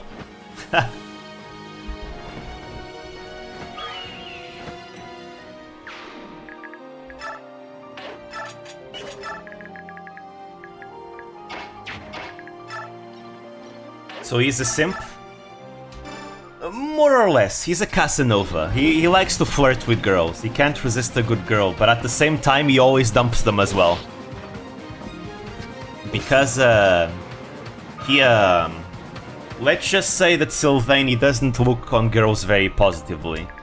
Because he believes every single girl is only after him for his title as a noble, and his crest, his blood. His special blood. That's why I like his support with Dorothea is really good. Because Dorothea is a character who wants to marry a guy, right? Because she's not a noble, she's a commoner, right? And she does not want to be alone, right? Because she knows one day her beauty will fade, and she wants like a man who will take care of her, right? So she flirts with a lot of guys to find a suitable partner for marriage, right? And then you have Sylvain, who flirts with girls, right? Because he just wants to use them and then dump them, and because he doesn't trust them, because he believes all girls just want him for his noble blood and all that, right? And then you have a support between the two of them, where Sylvain starts by flirting with Dorothea, but Dorothea just is having none of it. Dorothea does not want to flirt with him because, like, she knows that Sylvain is a, you know, not very loyal fella. And that's not what Dorothea wants. Dorothea wants someone who's loyal. So the entire support chain is just Dorothea absolutely despising Sylvain. And then Sylvain expressing his own point of view that, nah, you just like all the other ones. You just want me for my noble blood. And then Dorothea like, nope, no I don't. And then they end up coming at an agreement at the end that, you know, hey, maybe people can like you. Maybe girls can like Sylvain without wanting his noble blood. And maybe Sylvain can actually learn to let a girl in for the first time ever. Something like that. It's a very good support. I just like every single Dorothea support. I know Dorothea is like... A lot of people hate Dorothea, apparently. This is something I didn't realize. I didn't know that she was hated by a lot of people. But a lot of people hate Dorothea because she's always, like, dating with other guys and all that. But I feel like the people that hate her, they do not get the point of Dorothea. Dorothea is such a good character. She's such a good character.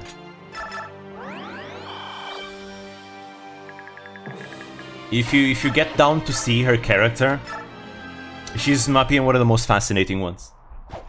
She's a commoner trying to make do with what she has, but she at the end of the day is trying to find someone who's very, very loyal. That's why she always ends up dumping everyone, because she doesn't like anyone else. But she's a very cool character. She ends up opening up an orphanage after the war, because she wants to take care of kids that were also left in the streets due to the war, because she grew up in the streets as well. She was the daughter of a servant and a noble, but she didn't have a crest, so the noble dumped the mother and herself, and her mother died as a result. It was an illegitimate union. So Dorothea had to survive in the streets. She always hated nobles because of her father. And then she was heard singing, and she was recruited into the opera, where she ended up becoming a diva at the opera. Very much sought after by many, many nobles who liked her for her beauty. One of those nobles was her father, who didn't know that she was her daughter. And then she ended up pulling some strings with some of her fans, and ended up having a rich noble pay for her tuition in the Officers' Academy.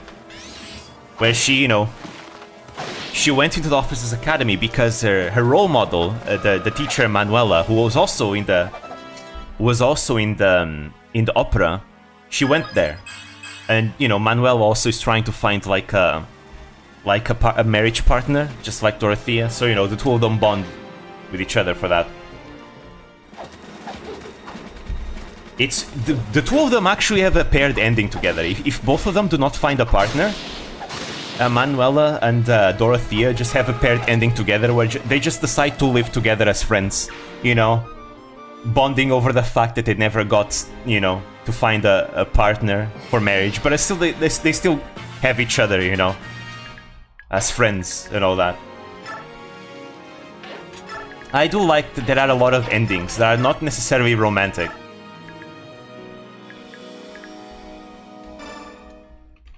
Come on, give me random bullshit, Nia.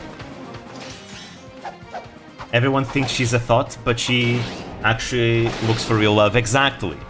Like, yeah, it's true that she dates a lot of guys, but that's because she's trying to meet the perfect person, right? She goes on dates, and apparently she rarely goes on a second date. Apparently the first one is enough to get to know them, apparently. But yeah, she's not a thought. She's just trying to look for, the ideal person that's gonna take care of her, and that, is passable enough.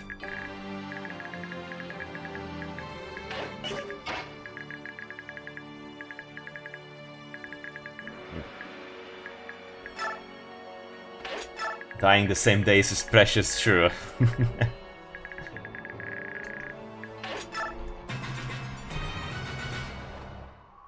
But I think it's also because in the Fire Emblem community there was a time where every single, character that was remotely sexual or remotely dating someone else was called the Thought. I do not miss that time. Anyone that was in the Fire Emblem community for long enough knows of that time. Every single female character was called the Thought for whatever reason. Where Thought was just a term that was used way too much for no reason. I feel like that with Dorothea was a remnant of that, of those times. But you know how it is.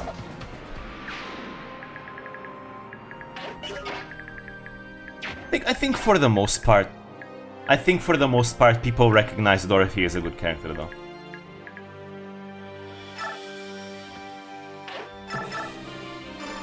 There we go. Haha! Hey, one thing is for sure. You can definitely be sure that Dorothea would be one of the most loyal characters. Anyways. As for my favorite Three Houses character, though, it's difficult to say. The first time I played Three Houses, I ended up marrying Petra. I really like Petra. I think Petra is cool. Also because she was putting in some really good work in my in my playthrough. But I really like Petra. She's a very, you know, language exchange type of character, right? You know, exchanging culture and all that. And, you know, that's something I really like to see. I like when people of different cultures get together and get to learn about each other and all that. And Petra, to me, is like the epitome of that.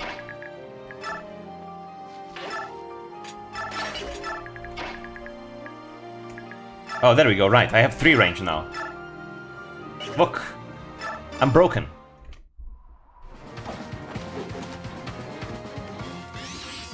Let's go! But it's difficult to choose a favorite. Petra is nice, I like Petra. I like Lysithea too. I mean, Lysithea is like the most popular female character in the game.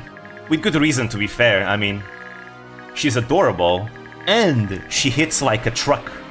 Like a nuke. And she's good regardless of the difficulty you play. I'd say she's much better on Maddening than she's on hard mode. Because on Maddening, you actually want someone that can nuke enemies. In hard mode, it's like, yeah, every unit can kill anyone anyways. But in Maddening mode, oh, she's very good. Being able to one-shot enemies in Maddening mode is actually very valuable. And she also has warp utility. She is the best user of the Thyrsus for sure, because of that. More units can use it too, but she's the best one, in my opinion. Because she hits the hardest. Would you look at that? I like Marianne too. There's something about Marianne. I think it's her voice actress.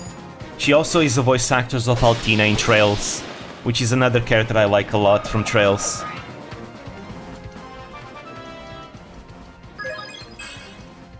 I like Marianne, let me see. I like Leonie a lot too. But I will say that a lot of the units that I like, it's because they're good units in gameplay. A lot of them tend to be like that. Sylvain, Felix, Dimitri. They're good characters. Again, I think overall Three Houses did so well with its characters. I like Bernadetta as well, you know. Can relate sometimes.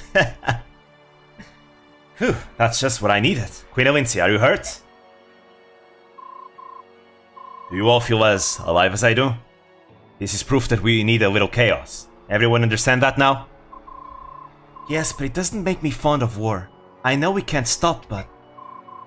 I understand, Elincia. Your path is important too. Leave the rough stuff to us. King Tabarn, thank you. Yeah. Oh, right. Again, supposedly Peleus is supposed to be here as a playable unit. But, yeah. For some reason, I fucked up something and now we don't get Peleus. Who's there? Queen Almeda, you shouldn't be out here all by yourself. It's dangerous. Queen Elincia. Didn't think anyone in this merry band cared about me. Betrayed by my father, stripped of my power. Now my only son is dead. I have nothing left. Lady Almeda, I'm sorry to impose during this difficult time for you. Can I ask you something? You were King Ashnard's wife, correct? There was never a formal wedding ceremony, so I suppose some would call me a mistress. But I was the only one he could ever call his wife, and I'm the only one who can be called the mother of his child.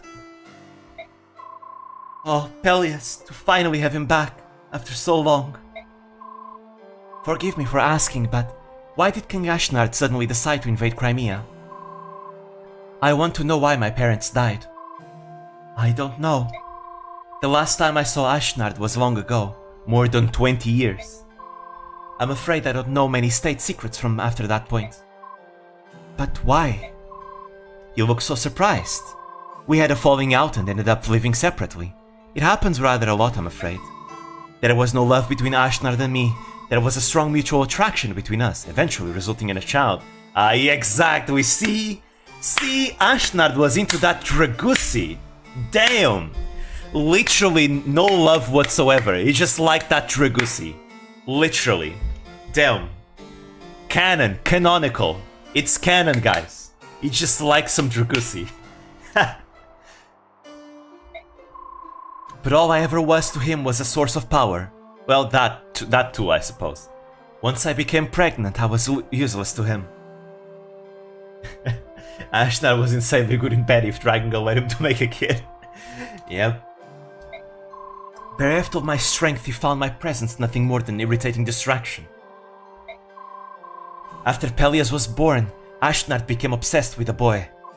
But once he realized Peleus had no special powers, Ashnar rejected him and used him as bait in a cruel trap for my brother. Lady Almeida? My Peleus, how could you leave me? I am nothing now. Nothing. Leave me alone now. Just leave me alone. I'm sorry, Lady Almeida. I didn't mean to upset you. Oh, Rajayon, I'm sorry. Please forgive me. Alright. Back to Micaiah's army. Back to the Silver Army. Here we go. This is a desert chapter. No, I hate it. The journey to the Tower of Guidance becomes more difficult as Ashura's disciples of order hound the travelers every step. Micaiah's ability to sense danger proves invaluable as it gives her allies advance warning of attacks by the disciples. Thus prepared for each battle, the group keeps casualties to a minimum. As they travel south through Benion, Micaiah and her company clash repeatedly with the disciples of order. Eventually, they pass through the central mountains and into the lonely wastelands of the vast Grand Desert. They are sustained only Not by their another faith desert that chapter. they will reunite with their companions at the Tower of Guidance. I hate desert chapters. Ugh. So annoying. At least Engage did desert chapters right, in my opinion. Alright, CN. It could be any Echoes chapter. I mean, you mean every single Celica route chapter. Post part 3. Gosh. Swamp chapters. Desert chapters, she's got it all. The Dark God-tainted minions have defeated our forces at every turn. Now they have set foot on the holy ground of the Empire itself. We have no choice but to lead the army ourselves and destroy them once and for all. We are the chosen ones. Our will is the will of the goddess. With us at its head, our army is invincible. Yes, quite as you say, Vice Minister. When I've bitten that brat Sanahi, I'll make her kneel before me and plead for her life. The Vice Minister says he hears the will of the goddess, yet I've heard nothing of the kind in my ears. Why would the goddess choose Lacane and me? We are the ones with the most to atone for.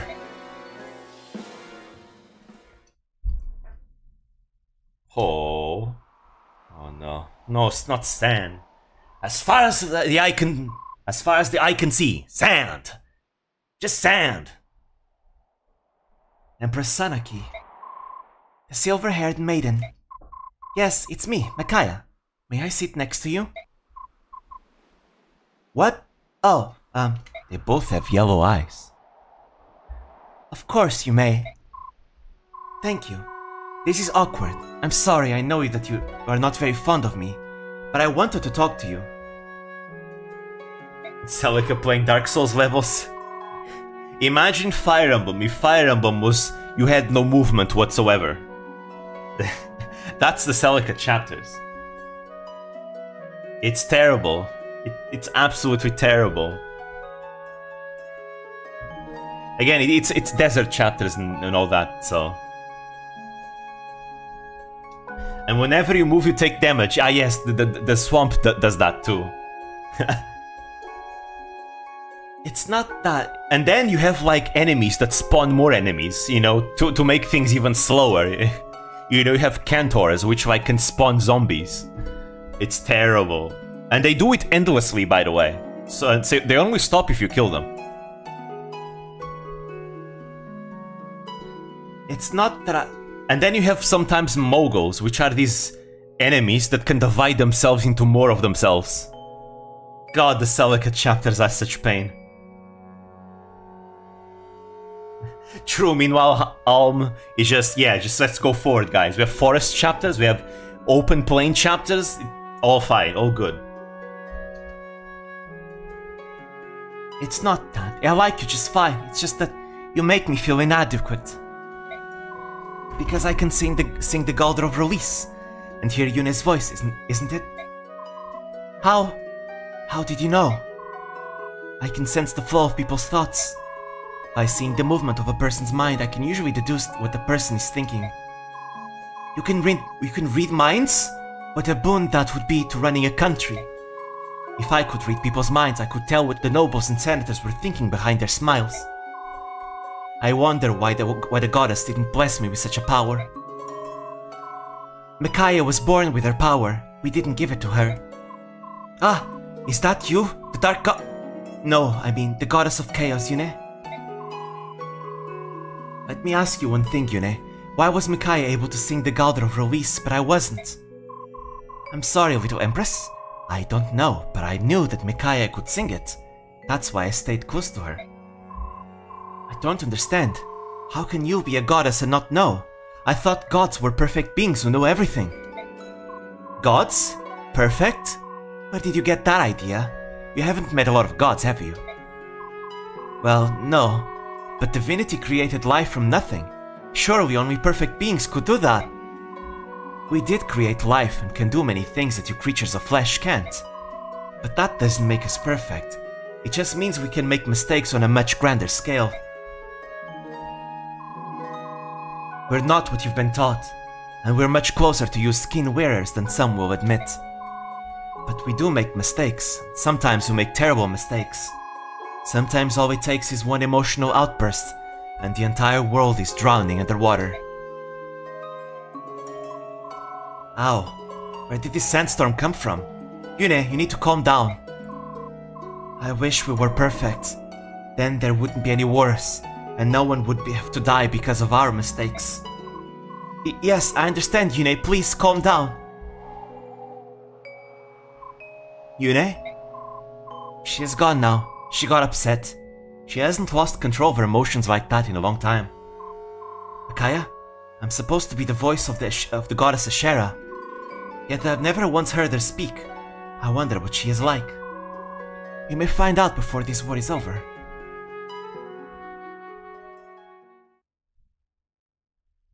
Alrighty. A deluge. How did it go, Sigrun? Did you find anything useful? Only this, unfortunately. Ah, it's the Tome of Boganone. This is quite rare. Good work, Commander. Such a heavy sigh, what's wrong? What sort of state is the world in, when the Apostle, our Empress, has taken up arms and fights alongside the common soldiers? Is that still bothering you? I already told you not to worry. I know. But what would the Duke of Persis think if he saw you right now? Ah, Sephiran. I wonder what he and Zelgius are doing right now. They're waiting your return, of course. You don't have any doubt of that? Of course not. Duke Persis comes from a family of great mages. General Zelgius is the finest general we know of Benyon. They wouldn't have been petrified. We'll see them when we return to the Empire. That's true. I'm certain that they're safe too. They must be waiting for us. Let us make haste towards Cien. Yes, that is why I keep suggesting that you should stay away from danger and... Nonsense! We will fight with everything we have, and in order to fight to our utmost, we need powerful magic at our disposal. Follow me, Sigrun. Under these sands are many precious treasures. Help me find them. I'm glad she's feeling better, but to see our Empress is digging around in the dirt like a common farmhand. I'd say she's a true Empress, you know. King Nesala, you're all by yourself today? Yeah, how about you? Where's that stone-faced sidekick of yours? He's just hesitant to show his emotions. I'm only joking, don't get so defensive. Then don't insult my family.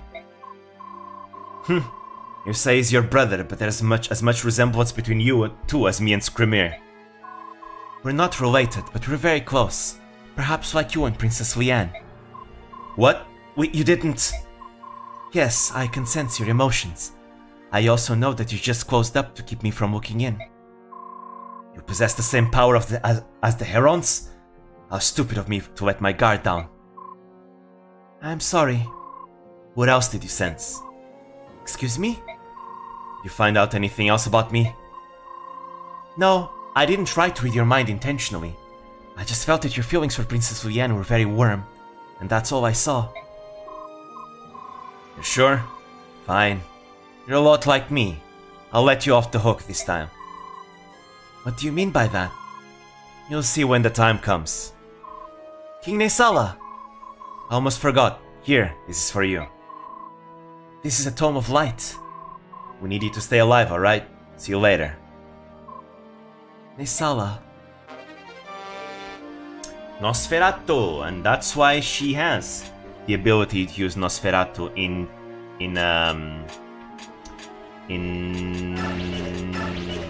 Engage. Still waiting for the Fire Emblem game with the baddest main character. Only wants to see the people suffer. I don't think they'd ever do that, probably. But yeah, desert map means treasures. I hate that. Time to bring up a guide, a map online to look at all the treasures.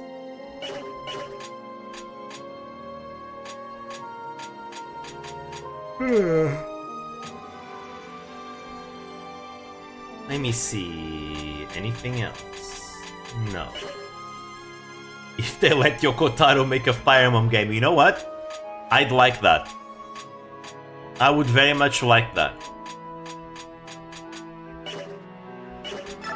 That would be so much fun, you have no idea. Oh.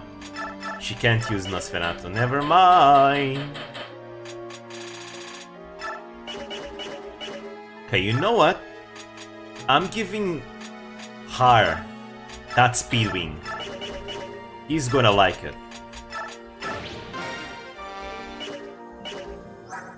There we go. Not enough, but it should help. Alright, well, give us more access. Actually, no. You need one of these.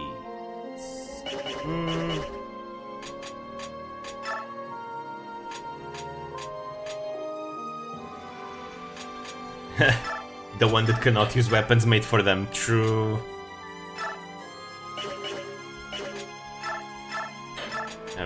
I can get this one. I'm saving the hammer for later.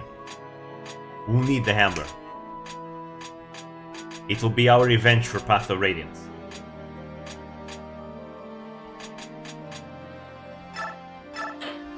I think that's it. There's no more preps to do.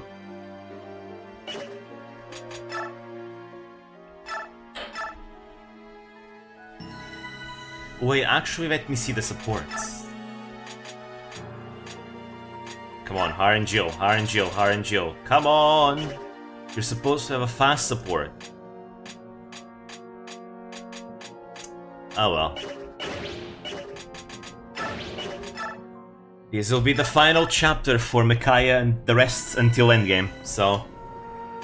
gotta make it count. Yune visited again, huh? Did she have anything interesting to say? Sort of. I think she might be responsible for the ancient flood that sank all the other continents. Sorry to break up your alone time. You too. We have Disciples of Order troubles again. Hey! Hey, that's... Lacane. I knew this would happen eventually. So yeah, it's a desert chapter, which is why I brought every single flyer here, pretty much. What is it, Empress Anaki? Oh, I see.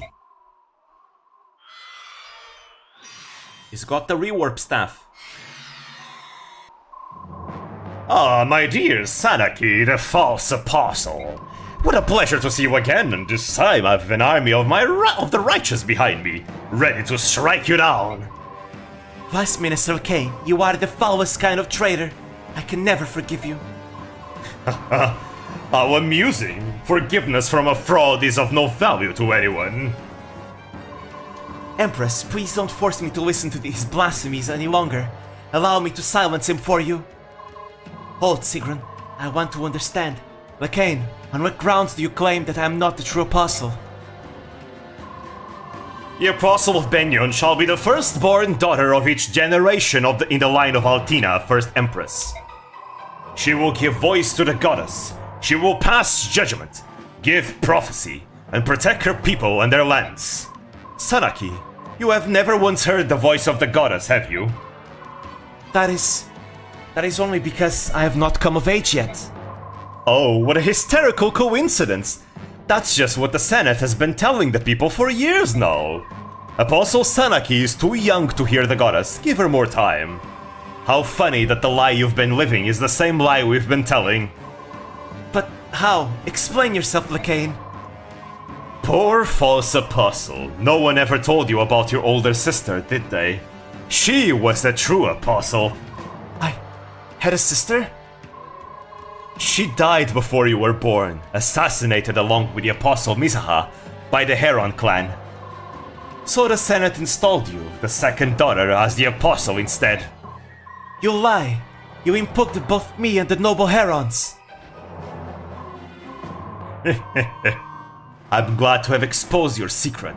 Perhaps now you will be able to accept the truth. Silence!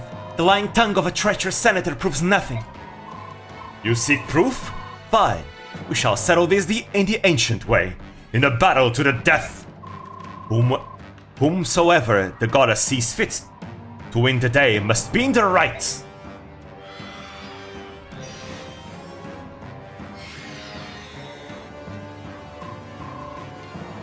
Lakain, we finally found you. Now's our chance, Soth. We must do whatever it takes to get the blood pact. Right, let's go. Alright. Let me see. So we have every single unit here. This is the chapter, there's a lot of secrets. The boss is technically Lakain, but not really. The real boss is Numida. Because Lakain is gonna run away at first sign of trouble. Numida is the real boss here. And he's got the Purge Stone. So yeah, lots of enemies to fight. Anyways, my strategy is to let Jill and Har rip and tear. As they should do. Nesala goes that way. You can do something like this. Into the middle you go. There we go. Now, there's a lot of hidden treasures in this chapter, so I'm gonna open up a tab and I'm gonna put it on screen, the map with the hidden treasures. Let me see. Fire Emblem, Radiant Dawn, Part 4, Chapter 3, Hidden Items.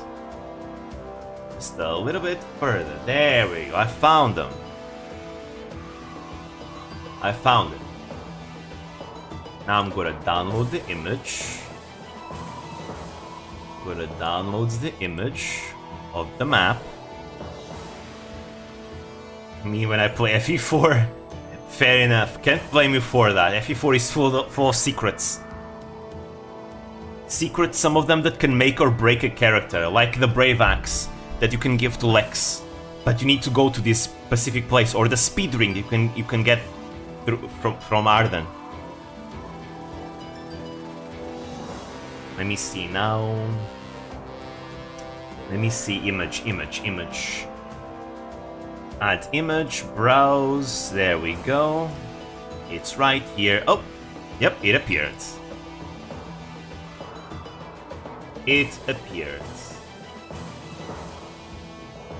So this is the map. I'm gonna put it right here. You guys can see fine, right? You can see the symbols. Yeah. So yeah. I'm gonna keep it like this. So, of interest, we have a dragon foe, which is gonna be very useful, a white gem, and Stefan, and a Laguz gem. Those are the items we want. Stefan is one of the treasures, yes. You get him the same way you would get him in Path of Radiance, except this time it's with Micaiah.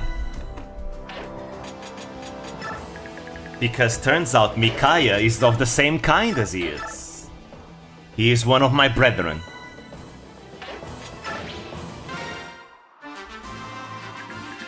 Alright. So, don't mind me, I'm gonna remove animations for this chapter. This chapter can drag on if I don't do that. Again, it's a desert chapter with lots of enemies. I have to do it. I can't handle otherwise. Anyways, let's get killing. Go Sanaki! Sing Belina! Imagine if she could double.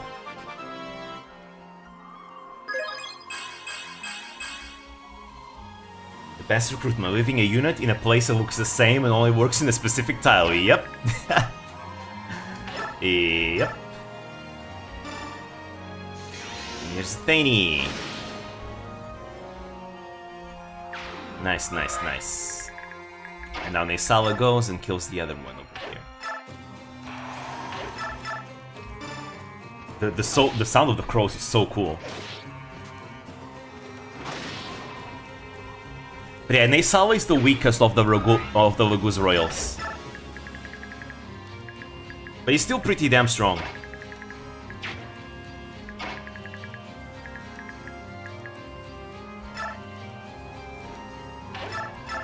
So because Soth is a thief,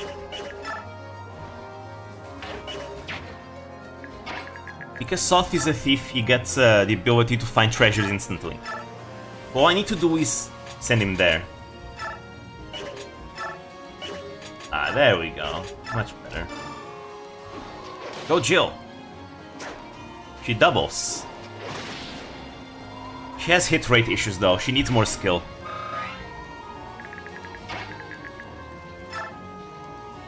We can kill them for proc a stun. No stun. We missed. Why do I feel like their hit rates are low? Ah yeah, Biorhythm. Hell yeah, I love bad Biorhythm.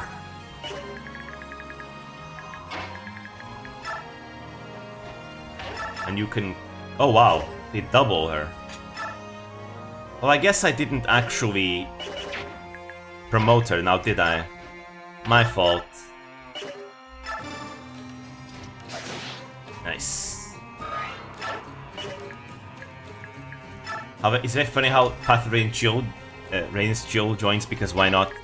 Is because she finds the group fighting Laguz, and she believes that the Laguz are a much, you know, worthy to fight enemy than fellow Beorc. Basically, she joins because of racism.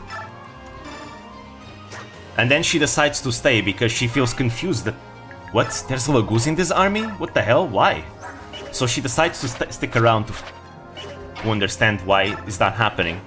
And then she sees for herself that she was wrong.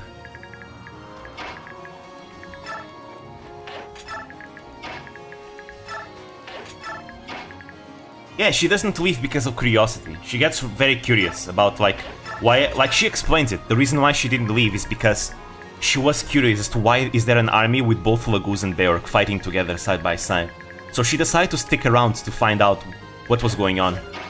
And then she ended up staying because she ended up enjoying her time there. Because she got to see for herself the truth. Vice Mr. Lacane, I take it we may begin. Champions of the Goddess, crush these heretics! Give them the reward for rebelling against our Goddess!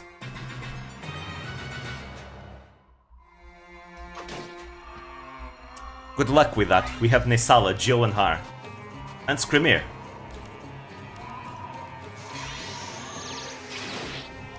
Yeah, we have to snipe that guy.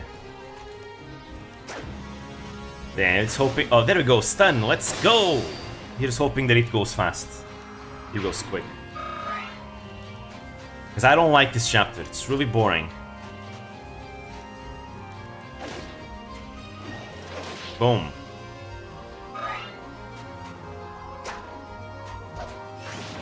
And stun. Let's go, Jill. She's doing good. This is how you do it, Har. Wow. No skill? Come on.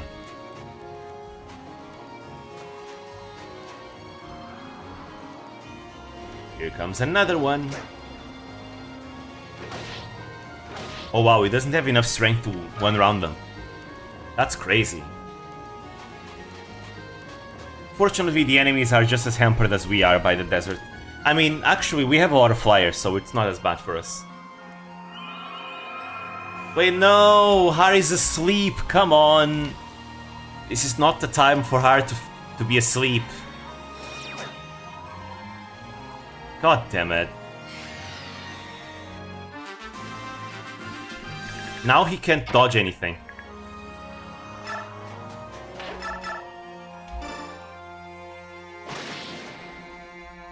Beauty nap. But yeah, at least some Lagoos are like super fast in the desert. It is very canon.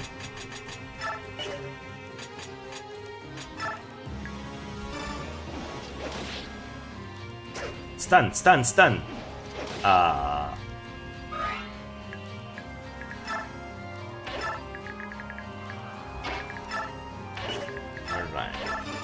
Oh wait. I wanted to ranged attack. Come on. Nice. And now, can we finish her with her? Just hits, come on. Oh, come on! 74%!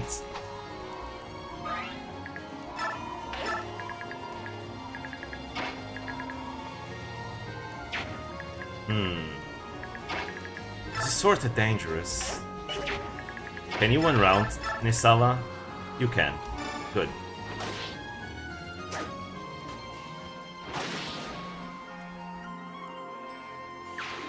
Yeah, I hit the 45 but not the 74. Yep. That's Fire Emblem for you.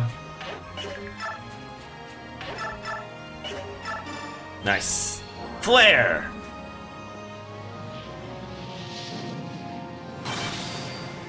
We recovered 1 HP. Amazing.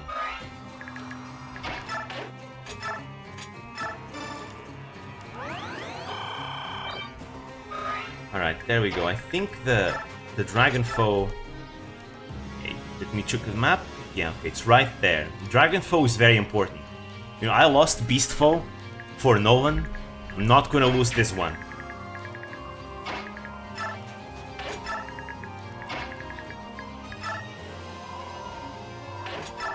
I will keep them over there.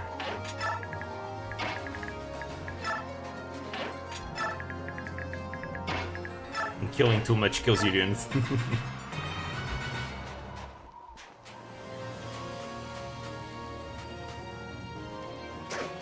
Go, go, Skrimir! I don't think he doubles anything though, yeah he doesn't.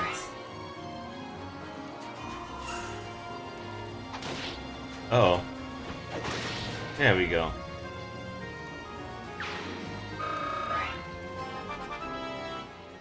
Time for a promotion! Now, Sigrun's gonna promote from a Falcon Knight to a Seraph Knight.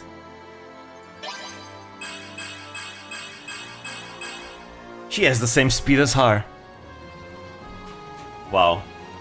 Not that fast, is she?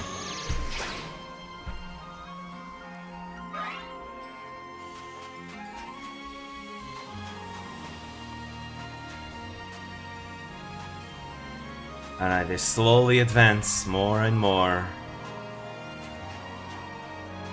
God, what a snore fest. And now he's asleep as well.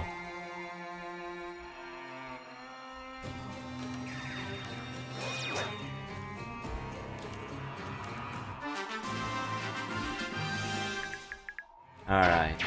Marsha's too weak though. She can't kill the mage. Nah, she gets shredded.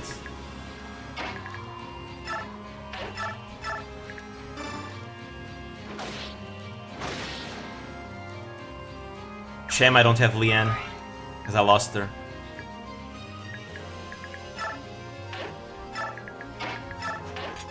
There you go. Game, can I ask you something important? Depends on what you're gonna ask, but go ahead. Makes you wish we had the nuke area spells. I know, right? Would be really, really nice. Alright. This chapter is so goddamn slow paced. But we'll get through it. Somehow. We'll get through it.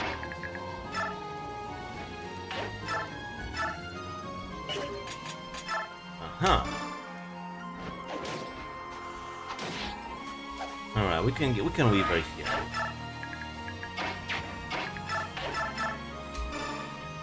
There we go. Would you marry me? Imagine that. Alright, let's see. First of all, we'll remove that Purge Tome.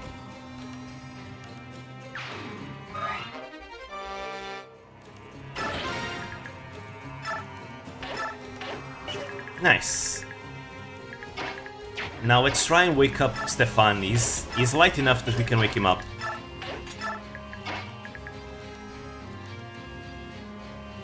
You happen to know that if you look at Gura's lore at physics in the reality perspective, it seems to be impossible for it to be normal Atlantean. I mean... I don't know what to say about that. What even is a normal Atlantean, am I right? Are we going by the original Greek mythology one or the fantasy one? Right? Because, you know, we're talking about fiction here.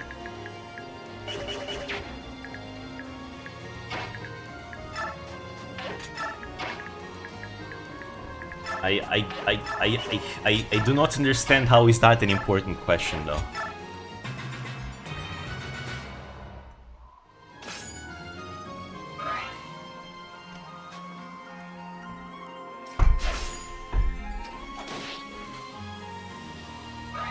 Anyways, gosh, this chapter doesn't do good for me. You know, it doesn't help that it's actually hot IRL as well. So I'm feeling this desert on a deeper level.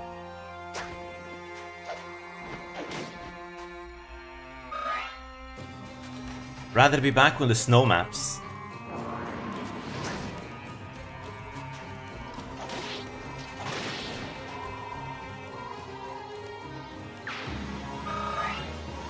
It's important because she's somewhere near 1 million old. I stick to my point.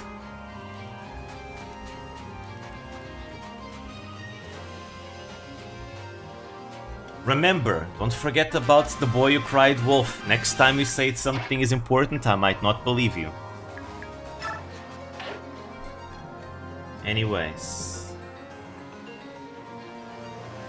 I mean, obviously, you know, Hololive has its own lore separate from other things, right? Actually, one of the videos that I want to make is about Hololive lore. One of the videos that I'm working on. So, you know, just keep in mind that the lore of one universe can be different from the lore of another universe. And Hololive has its own lore. Obviously, we can't expect Hololive lore to be exactly the same as the lore of other things like proper Greek mythology. Because if we're talking about proper Greek mythology, then Atlantis wasn't in the Atlantic Ocean. Atlantis was probably located in the ocean, in the sea, near Greece. And also Atlantis didn't exist. That's another one. And also, Gura isn't an actual shark girl, and she's not almost 1 million years old. Like, you know, if we're talking about reality, this is the reality, right? If you're talking about the lore, it's a different thing.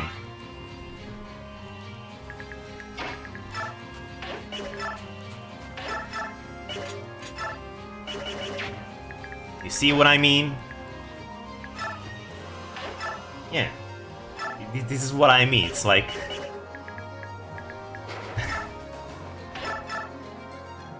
you know... I guess you're right, so it's not like it's a bad thing, you know, you're not doing anything bad.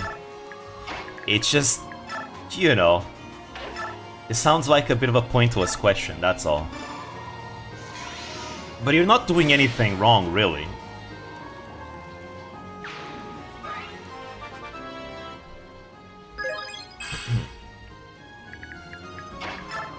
But yeah. I don't know what to say.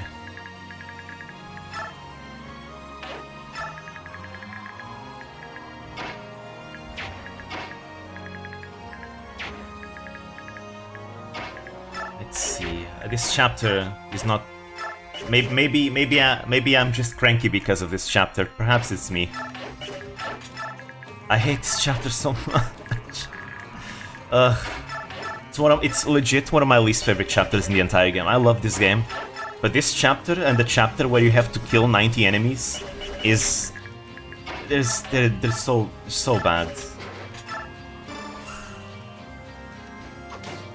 I think this is also kind of why a lot of people don't like Part 4 of Radiant Dawn, and I can understand it completely. It's a slog to go through. 90? Yeah. Like 90 enemies need to die in that chapter for the chapter to go through.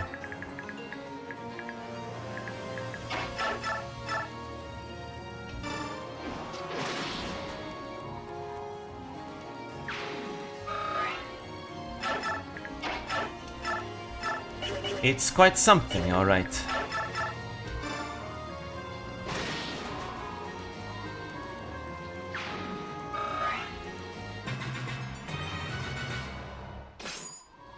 Game design is my passion. I mean, I get what they're trying to do, right? I get it, right? Radiant Dawn is known as like the game with the greatest story gameplay integration for a reason, right? And the reason why they did that in that chapter is so that they can come across that message that lots of people are dying, and that's bringing the Dark Gods to come back, right? So people die, and it doesn't matter if it's your unit or the enemy units. Any unit that dies in that chapter counts for the 90 counter. Even yours, if your units die, they count too. So again, it's supposed to be for the purpose of the message, but I feel like they could have designed a more fun map to play though. Because that map just isn't that fun to play. Again, it's a good idea, but a bad execution in my opinion. Ugh, they're so powerful. Are we destined to perish here? I do not want to fight the Mongolian Empire. The horde is coming. Oh, I can't do throat singing, unfortunately. I'd like to learn. I think throat singing is super fucking badass, but I can't. Are we destined to perish here? Hey, here's the Black Knight. My maiden. Hold on a little longer. I am here. Wait, you can? Wait, that's so cool. You can do throat singing. That's so cool. That is really, really cool. I really want to learn it one day. I think it's so badass.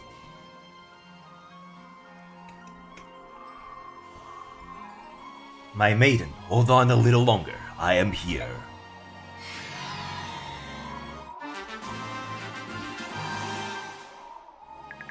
Someone created Vtubers speculative biology book based off of what if Vtubers were real life races in the real world. Again, I think one of the answers that I always give you in a lot of your questions is always the same thing.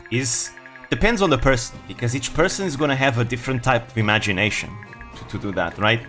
So like I always say, it could be anything, literally. It all depends on the imagination of the creator.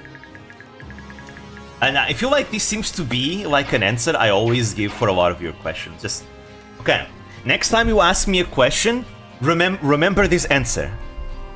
Does that question could be answered with, it could be anything based on the imagination of the author? If yes, do not ask. If no, then ask away. That's how you do it. Because it's all like based on imagination, right? It could be anything. I'm not very good on biology, by the way, so I also can't really ask, answer that question properly, right? I'm not a biologist. The little that I know about animals is like stuff that I learn every once in a while, by watching YouTube videos, and it's not that much. So I don't think I'm qualified to answer that. I think, okay, don't get me wrong, I think your question is actually a very interesting question, right? But I think your question would be more interesting if you asked an actual biologist, right? Because they would actually have all the inside knowledge to actually give you a proper response to that. But I am not a biologist, so all I can tell you is like just fictitious stuff and maybe some tidbits that I might know, but I'm not a biologist at all. So all my answers will be less interesting than someone that's actually educated in the matter. That's why. You keep going, bye-bye. But yeah. Like, I feel like sometimes questions, even the most simple questions, can be very interesting, but you need to know who are you asking it to.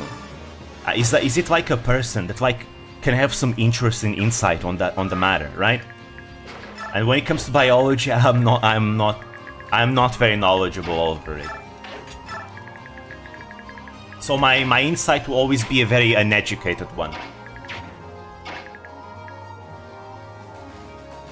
Like, now, if you're talking about history though, that's different. Any history questions you might have, now that is different. I can go all over, a long time talking about history, especially if you like talk about samurai or anything like that. Oh yeah. Now that is a different matter entirely. If you told me like, how would I imagine like Hololive members in the Sengoku Jidai setting of Japan? Oh yeah, I could be here talking forever about it. Because I love that. He said the S word. And I would very much like to talk about that. That sounds actually very interesting, right? Because I like samurai, right? I'm interested in that. So again, it all depends on what question you're asking and to who.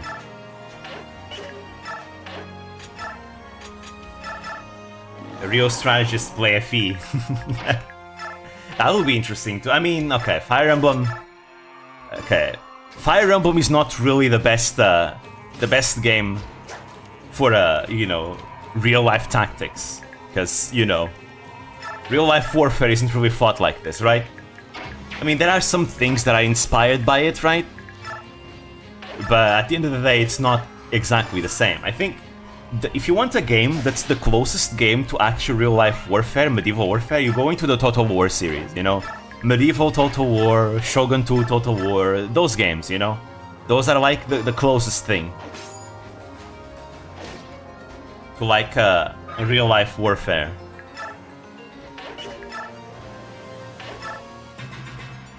And even they have their limitations, right? Obviously. Now, the more recent Total War games haven't been the best though, because the more recent Total Wars have gotten less historic and more into fiction, which is why it's not as they're not the same. Yeah, a bit too much one-on-one in FE exactly. In real life, I don't think anyone could have stacking enough avoids to dodge tank an entire army and just beating everything. That doesn't exist. If in real warfare, if you walk into a wall of spears, you're just gonna get yourself skewered. Because real life warfare isn't about the 1v1s.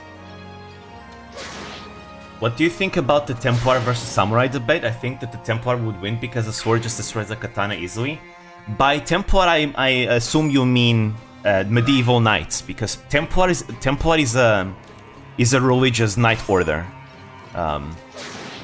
They existed to escort pilgrims to the Holy Land, and then they got called, you know, accused of like worshipping Baphomet or something like that, and they all got destroyed, except in Portugal, where they still exist to this day. The Templars still exist to this day, guys. They exist in Portugal. Because Portugal was the only country that didn't persecute the Templars, so they all kind of came here to the city of Tomar, where they built up a headquarters, and they kind of became like responsible for like every single major, you know, breakthrough that the Portuguese did, like the Age of Discovery and all that. That's why if you look at the Portuguese ships, they always have the Templar flags, because they were there at, you know, at the front of everything. To these days, I mean, the Templars are no longer called the Templars, though. They changed their name to the Order of Christ to be a bit more low-key about it. The Order of Christ, to this day, every single Portuguese president, by default, becomes the leader of the Order of Christ. Which is interesting, but it doesn't really matter anymore. It's because it's just for ceremony. They don't do actually anything anymore. It's been a long time since they actually did something. Portugal have Templars because they're holding an expected Spanish Inquisition. I mean, we also had an Inquisition too.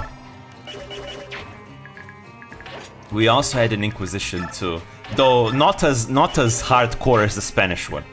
The Spanish went way harder on the Inquisition than the Portuguese did.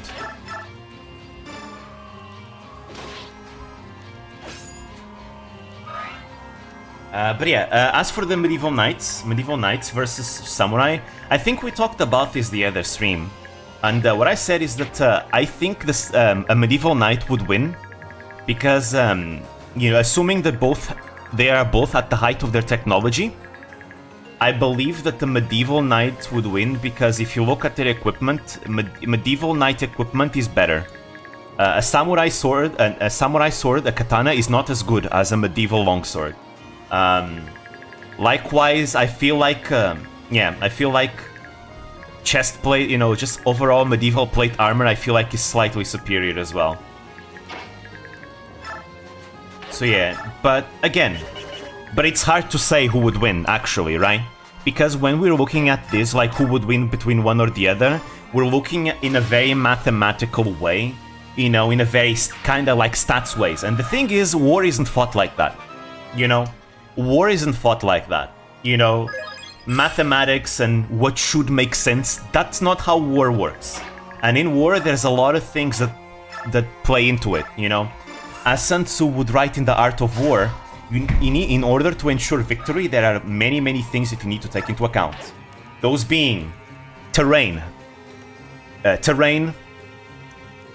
army morale, how well trained the army is, the equipment of the army, how good are the generals of the army, do you have the moral law, you know, are you fighting for a good cause, because that's going to play into morale, which nation has the best economy, and all those things shape like how a nation is going to deal with war. So even like a nation with worse equipment can very easily win against a nation with better equipment. Hell, that happened, you know. Let me tell you guys about Portugal's worst defeat ever, you know.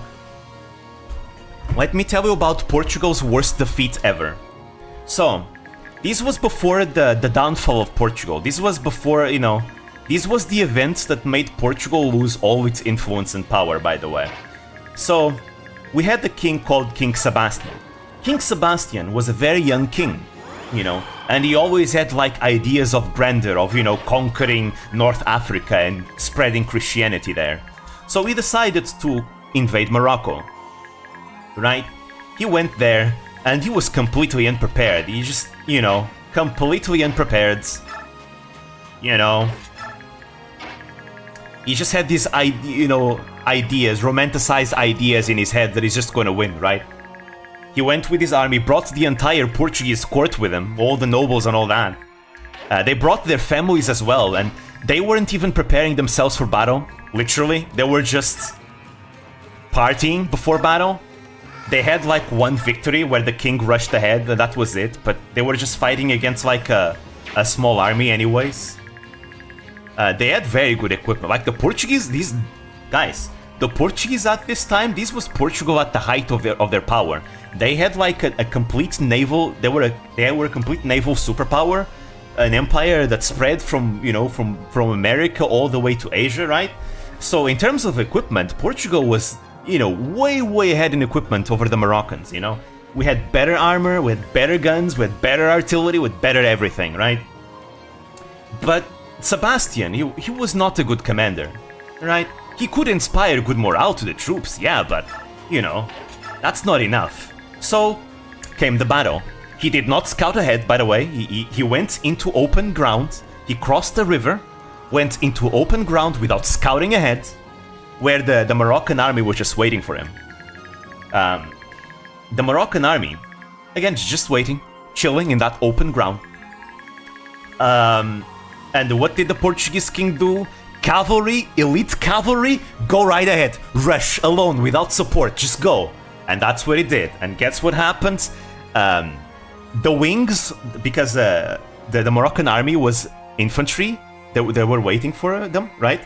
And once the cavalry crashed into the Moroccan army and they did damage, but the Moroccans just they closed up their wings, the flanks of their troops. They just closed the wings and surrounded the cavalry. And now guess what? The Portuguese elite cavalry is surrounded by infantry and they're just getting absolutely decimated, because they just Sebastian just sent the goddamn troops rushing ahead without any support. Like, what are you expecting, bruh?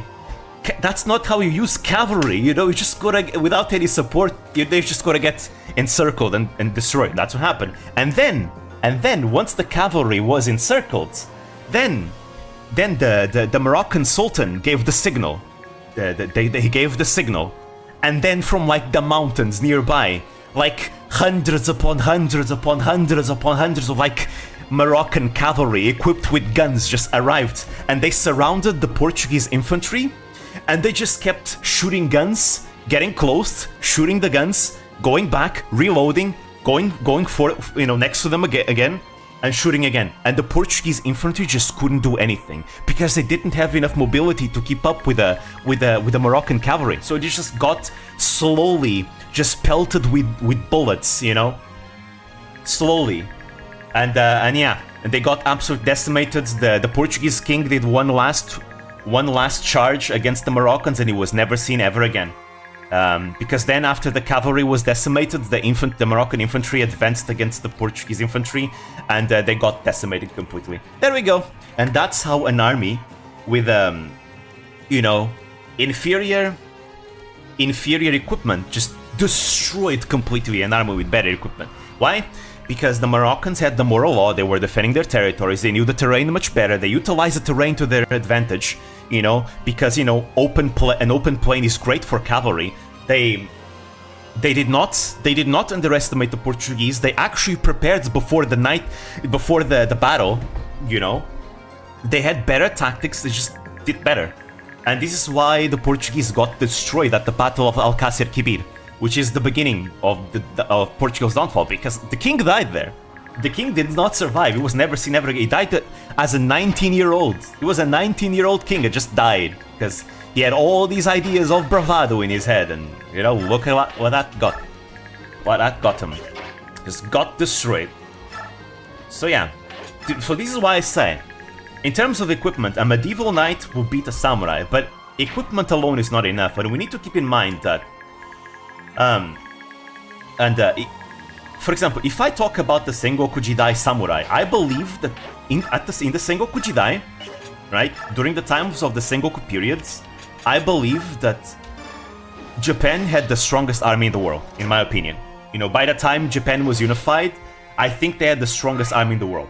Maybe they didn't have the best equipment, but they had really good equipment, but it wasn't the best. But the reason why is because they kind of mastered the art of war. Like, they had been fighting for over 150 years of civil war against each other. They had very experienced generals, and somehow, even though they were fighting for so many years, they had the giant-ass army, bigger than any other nation somehow, right? Like, their generals were battle-hardened and experienced. They knew exactly what to do. They knew military tactics. They knew how to use terrain. They they had like, they were a military society, so they had very highly motivated troops all the time, usually. Right? Even peasants at this point were like super, you know, used to fighting. And again, they had guns, they had all those things. It's just overall, I think the Japanese were a force to be reckoned with at that time. They did try to invade China, but it didn't work out. And the reason why it didn't work out is because, see, they were masters of land warfare, but they were terrible at naval warfare. And you see, Japan is an island, and to get to Korea, you need to go by boat. So the Koreans are really good at naval warfare. So they just kind of kicked Japan's ass on sea.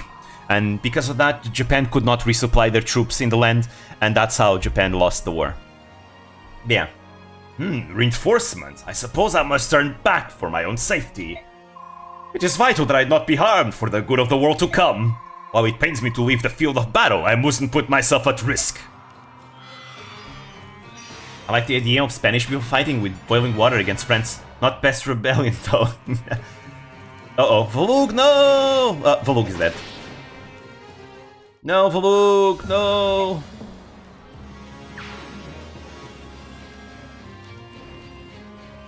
Boiling water is a very good weapon. It's a misconception that was used like, what was it, oil? Boiling oil? Oil is expensive. Boiling water is much better, and it's much cheaper too. Because warfare is all about being efficient with what you have. And I think, you know, anyone just using boiling water would just be such a waste of money.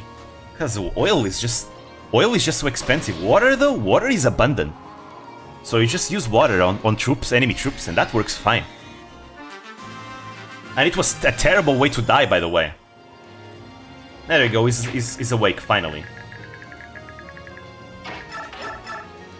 Oh wow. But yeah. This is why when talking about samurai versus knights, we need to be very, you know, it depends on the context, right? Depends a lot on the context. And there's never gonna be a clear-cut answer, right? Because we haven't seen an actual proper battle between the two. There have been like fights between like, you know, Japanese armies and European armies in the past. Yeah, but those weren't actual proper battles. It's difficult to say who would have won.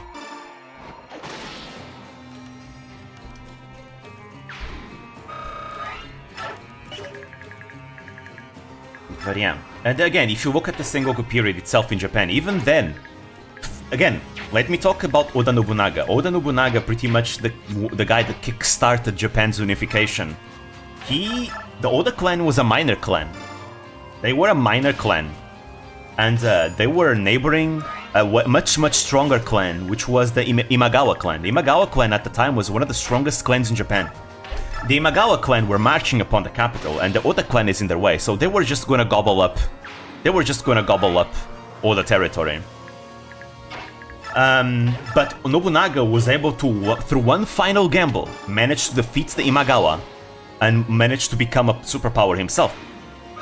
That was the Battle of Akehazama, and supposedly Nobunaga had like 2,500 troops, while the Imagawa had like in between 25,000 to 40,000, something like that. We don't know the exact numbers, but it was either 25,000 or, you know, in between that to 40,000. And Nobunaga won the battle. He knew exactly what he needed to do to win. He took one final gamble and it worked out. It paid off. He, you know, the Imagawa army was encamped in near valley. They were partying. The Imagawa army was celebrating their victory already. You know, they were all drunk. It was raining as well. The Oda army, basically, what they did is that they used the cover of the rain to kind of hide their steps, and they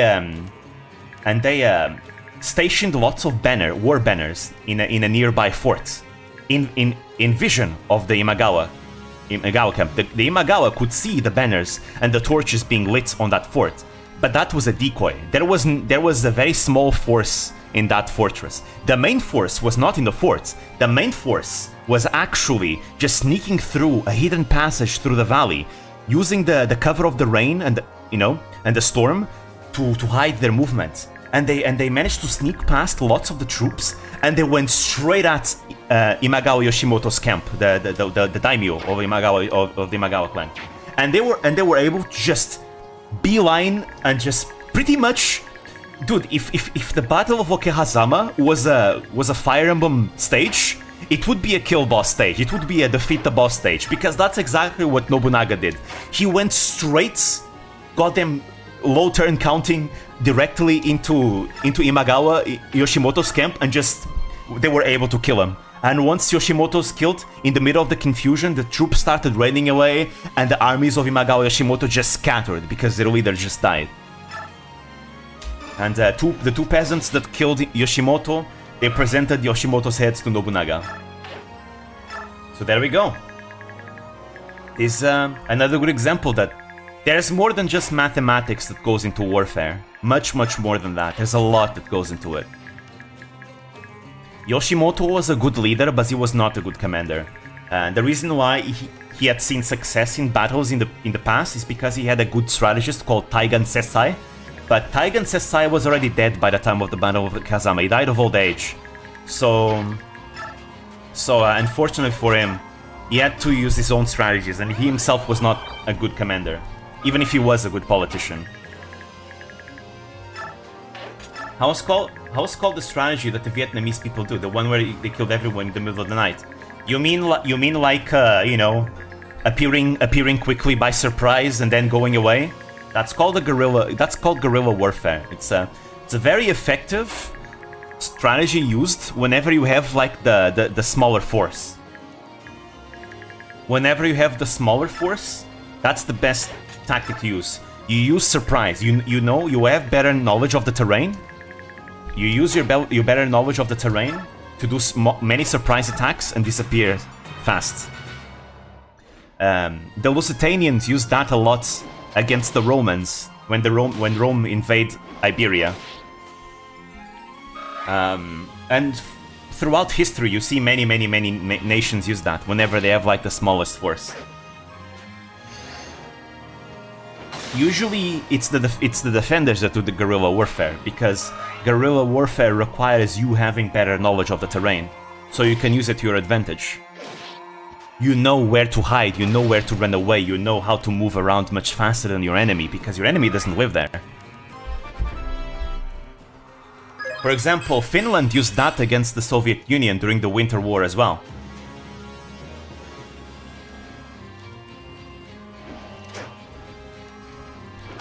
Go.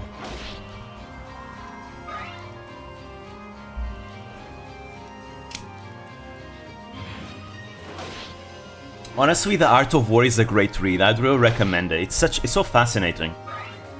There's a lot of it in there that can actually be applied beyond just war, in just like day-to-day life and all that.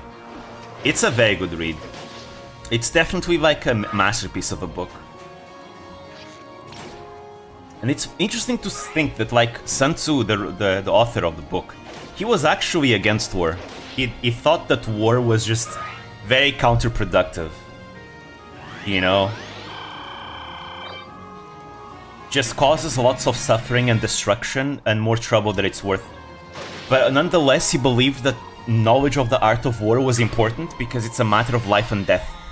Because you don't want to be put in a situation where you're the one being invaded and your life is in danger, and you don't know how to defend yourself. That's why Sun Tzu was such an advocate for everyone learning the art of war, for their own good.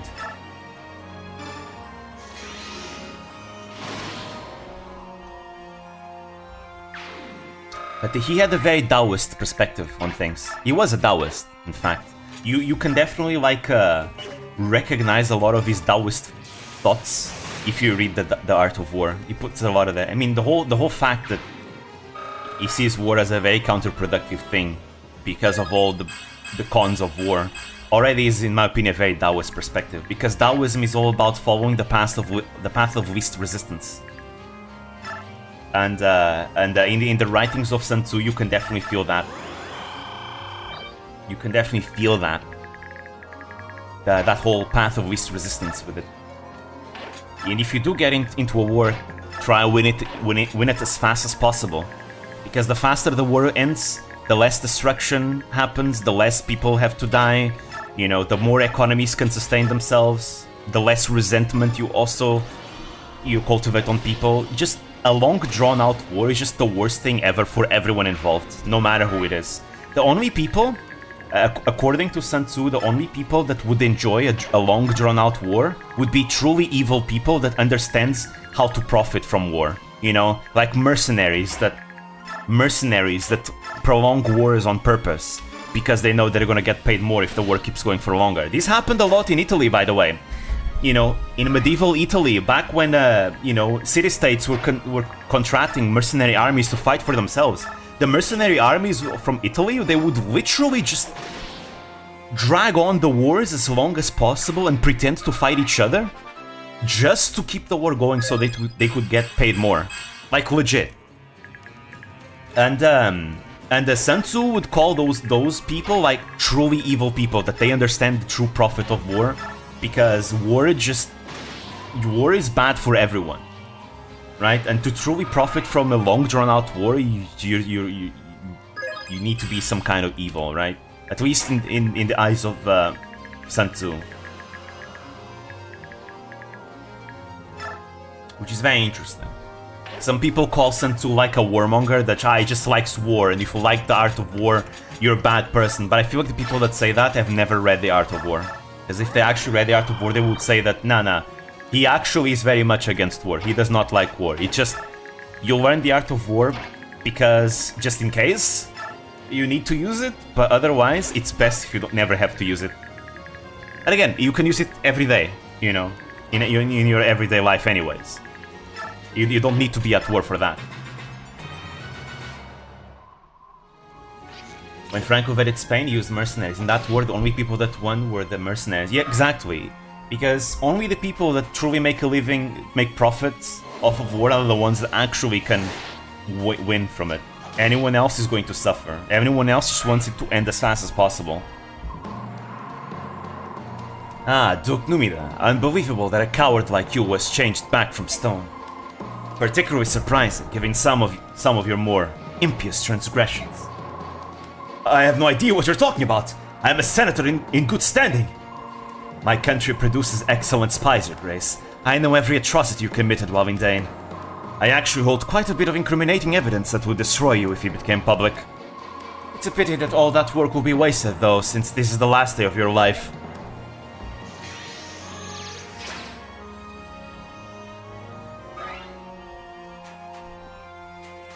Ooh, they're moving. Ugh.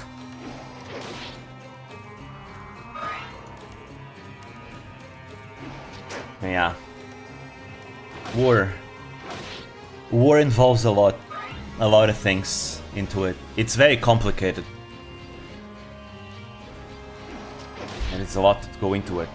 But yeah, this came from the conversation of like samurai versus like medieval knights. It's a very interesting conversation, right? But I think that is like the biggest pitfall that I see in a lot of YouTube videos, right? That I watch comparing both. Is they are way too analytical, and they forget that there's more to war that goes into it than that. A lot more calculations that go into war besides numbers and equipment. Unless you are an FE lord, no deaths. Well, depends. Depends on the game. In some games there's a lot of deaths.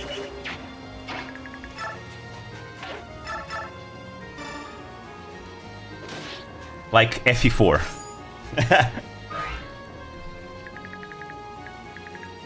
Let's see. This is a problem. Isn't there like... Let me see. Isn't there like an item over here? That's a demon card. I don't care about that, really. But fine, it's money. Like Tracking Guard one? Yeah.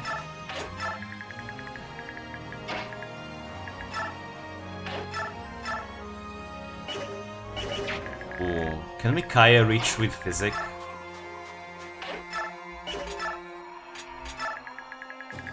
Wow, her range is really good. Engage range is terrible.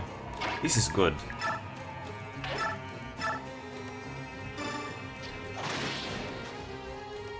That the mage has been dealt with. Need reinforcements over there. I really miss the Liane. She would have been so useful here.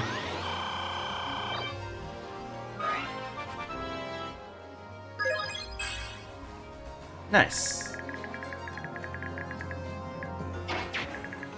Alright, this is also an issue. This could be trouble. I'll let them fight Jill. The other ones are a bit too weak.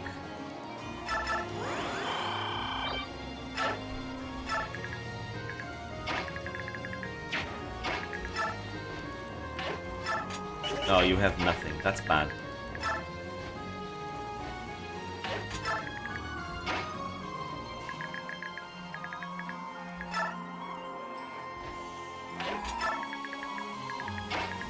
Let's see, can I... Ooh, that's too much damage though. We may not survive the rest, so... I'll stay put.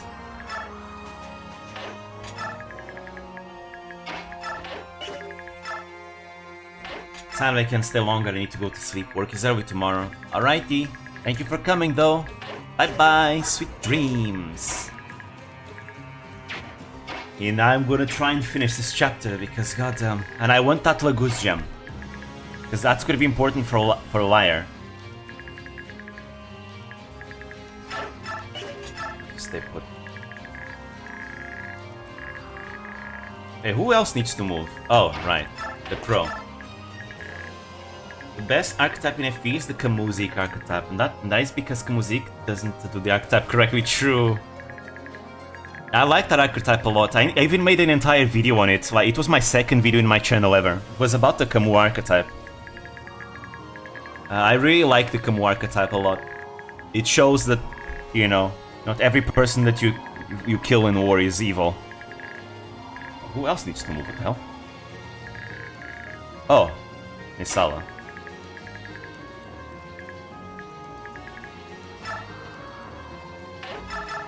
But yeah, Camus is literally breaks his own archetype, which is really funny.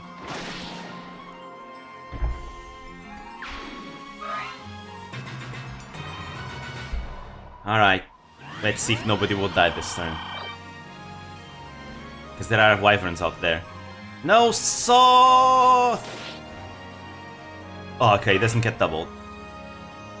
Wait, but there's another one, no! I don't want to replay this chapter. Please tell me it doesn't have a ranged weapon. Please.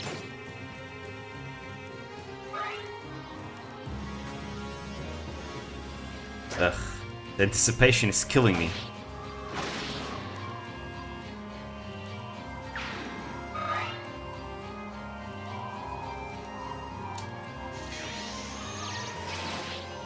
Okay. I have an idea. In case Soth dies, I have an idea. But we'll see. I'll talk about it if he does die. And I hate when the AI doesn't attack the person I'm waiting for them to attack.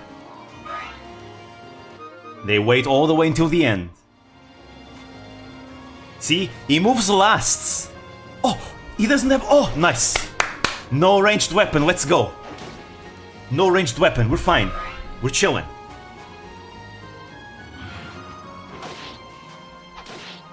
We're chilling. Nisala, though, is a bit, he's in trouble as well. I'm not gonna reset for him, though.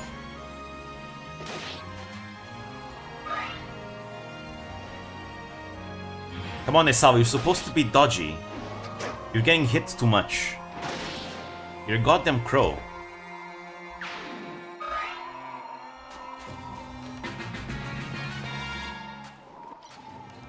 The Black Knight can barely move. Alright, let's save him. Oh. Let's save him over already.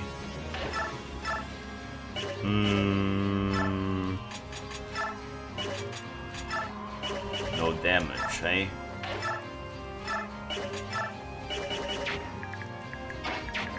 How about you, Devdan? Are you going to have an epic deal with the Black Knight, or are you going to use the hammer? I'm gonna get the Wishblade, and only after I get the Wishblade, I'll bonk him with the hammer.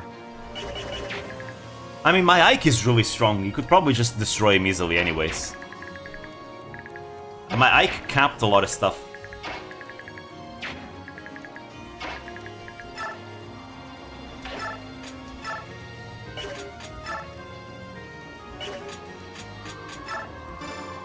Oh, nice stun! But I'd like to play the tower, the entire Tower of Guidance, all in one stream. But that might take a while, so that's why I wanna rush through the chapters if possible. There we go. So we'll see. Depends on how fast I get the Wishblade. Alright, what else do I need to get? So we have the Base Lards, the Fun, White Gem, and the Lagoose Gem. The Base Lards is over here. Yeah, four squares down. I don't really care about it. 1, 2, 3, 4, but why not?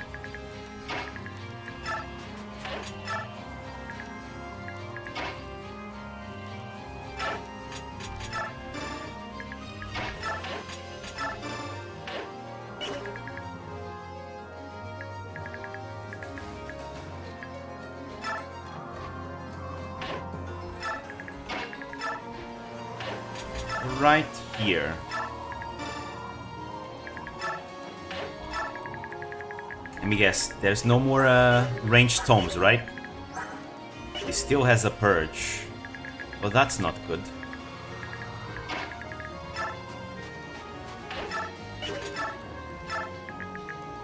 You have to live.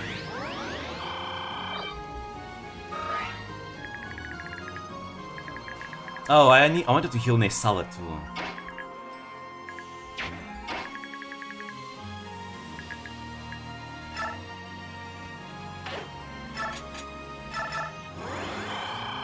Let me come over here. Ah! Screamer, he's in trouble. He might lose. No. He is an unpromoted unit without transformation.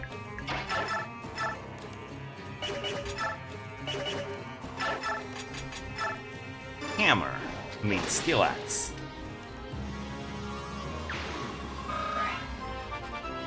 Nice. That Lagoose Gem is going to be the hardest one to get.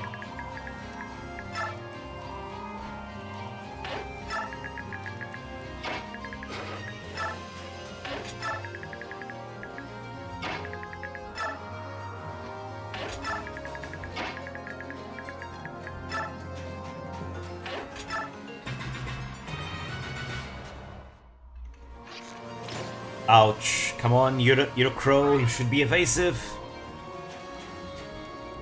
Yeah. Screamer's not gonna survive this. What a shame. I wasn't gonna use him long term, but still. I don't understand why they would fight against the Vice Minister chosen of Asher. Are they somehow deficient? You will perish for your defiance of the Empire, vermin! No. Telios is ruthless. Alright, there we go, another one down. Anytime now, we're gonna be done with this chapter. It's been an hour since we've been in this chapter. Anytime now. Let me see. So, I can get Stefan 2 squares down there. Right here.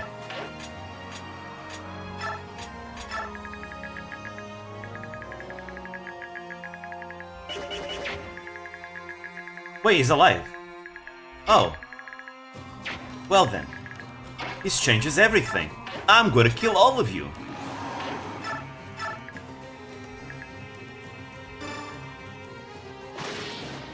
Kill you first.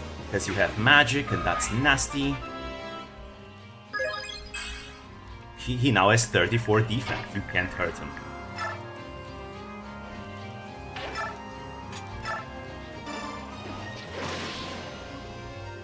This guy's down too.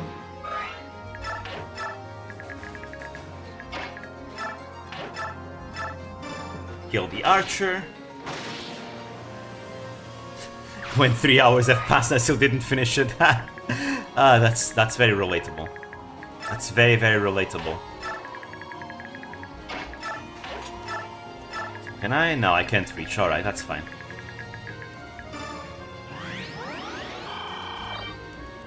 Alright, Stefan. There he is. Hello. How can I help? What? Who? You and I were born under the same fate. Same fate? Do you also carry the mark? Indeed. I don't know who you are fighting or why, but attacking my kin in the desert is the same as attacking me. I will not let them leave this place alive. My friend, may I ask you your name? When you ask someone's name, isn't it proper to give your name first? Sorry, I'm Makaya. And I'm Stefan. Well met. Let's go. There he is. Stefan! When did you join? Yeah, he comes with a Veikati. Nice sword. He's strong. He's usable. He's a unit that you get and is immediately usable, and you can literally keep using him for the rest of the game.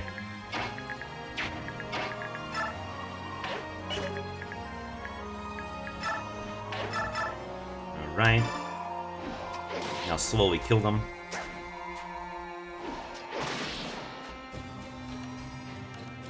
So where is the Laguz gem? The Laguz gem... 1, 2, 3, 4, 5, 6. 6 squares from the right, and 3 squares from the bottom. So... 1, 2, 3, 4, 5, 6... And it's right here, it's below Numida. Oh, that's obnoxious. He can't be the last one I kill. Oh no, he can't.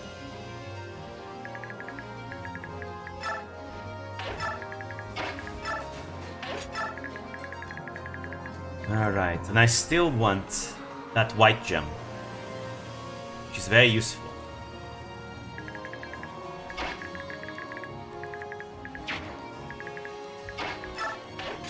As for Soth, stay there. Oh, I could have talked. Too late. No, that's not what I want to do.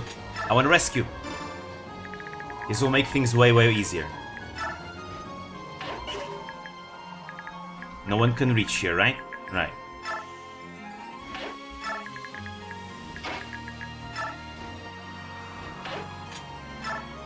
Right. And then I can get the white gem next turn. Oh, never mind, I got it right here. So all I need is the Laguz gem. We need to bring Soth over there.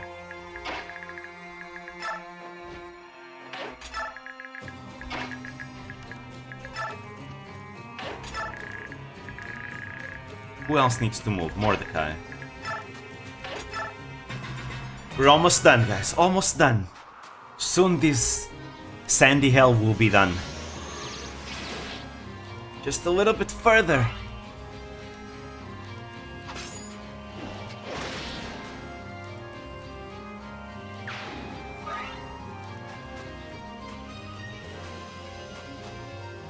I think what makes these chapters drag on for longer is the fact they are all route chapters. Probably. Let's go, Black Knight!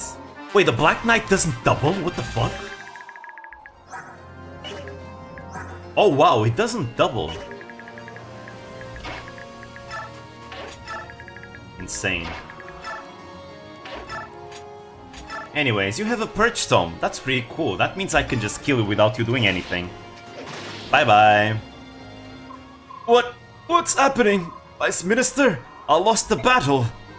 Yes, you did. Enjoy death.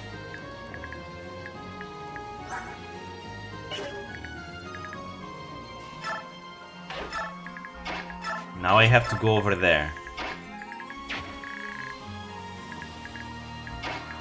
Womp womp.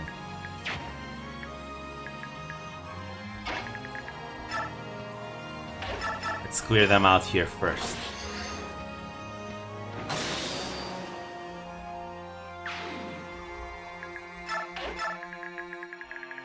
It's this way. I can now bring Mikai over here. Actually, here's fine. They're slow. They can't catch us.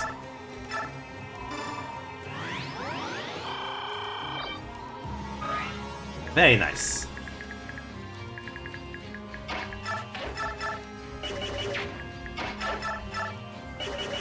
Damn, even with that speedwing, he's still too slow. You're too slow!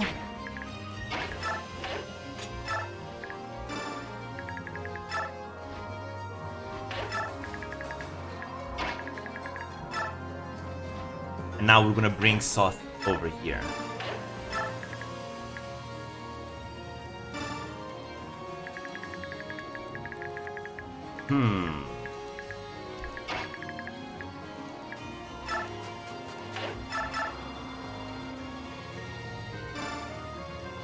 Sure, why not? He's got a brave... Oh, no, he doesn't. Never mind. Thought he had a brave sword. But I guess Creamy is not that fast. Go, Crow. Be useful. He doubles endgame enemies at base. Beautiful. That's a Crow for you.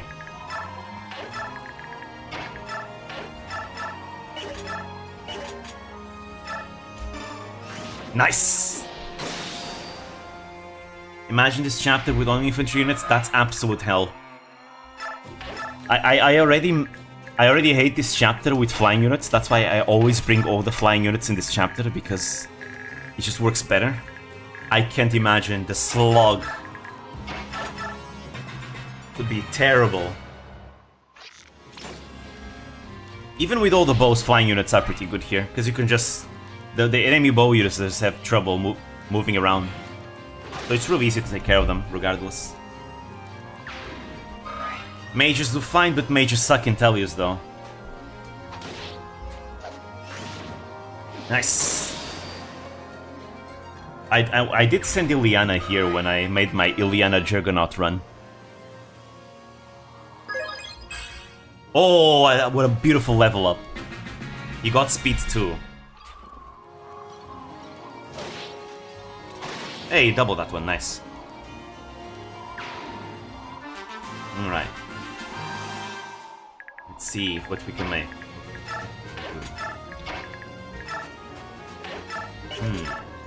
Wait, no, I wanted to use Thainy. Oh, wow. Let's not do that. Too dangerous. Oh, I have a hammer, right. I'm gonna use that.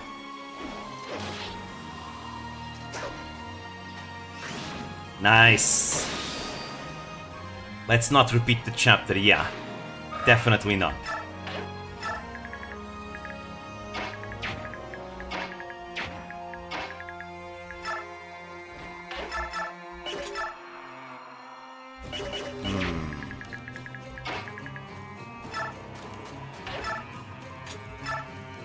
Yikes! No bueno. No bueno.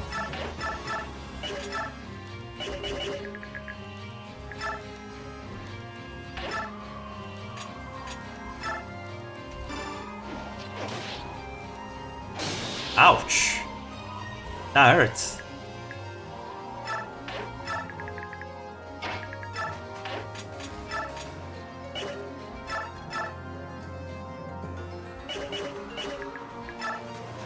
Okay.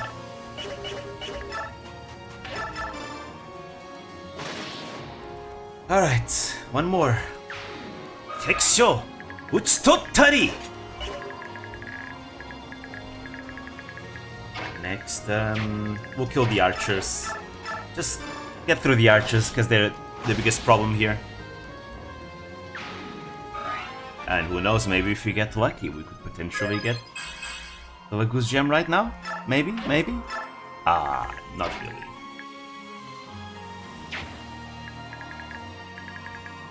Alright.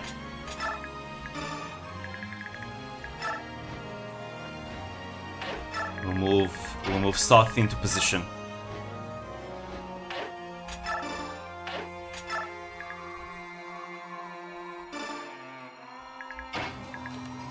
I love flying units so much. I love flying units so much. They save me so much time. So much time.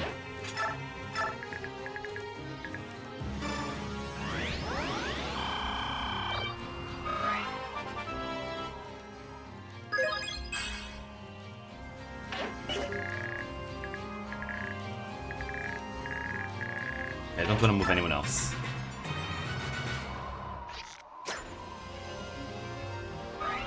He didn't attack Naysala. In all FE games, you love flying units? Yes, every single one of them. Flying units are just amazing no matter the game. Love them all. In Shadow Dragon, you have Sida, who's amazing. Katria and Pala, who are also amazing. You have Minerva, who's also amazing. In New Mystery of the Emblem, Pala is absolutely broken. Sida also broken again. Minerva is always good. You can also make Raise a Flyer if you want. In Echoes, obviously flying units once again dominate. Because the fucking terrain, you know. Katri and Pala do amazingly well in Celica's route. And then you have Claire. Claire is not as strong, but she's like an early game flyer you can make really good really easily, to be fair. So she becomes super strong because all flyers, or all Pegs Knights have like monster effectiveness in that game. So Claire ends up being really good too, as a result.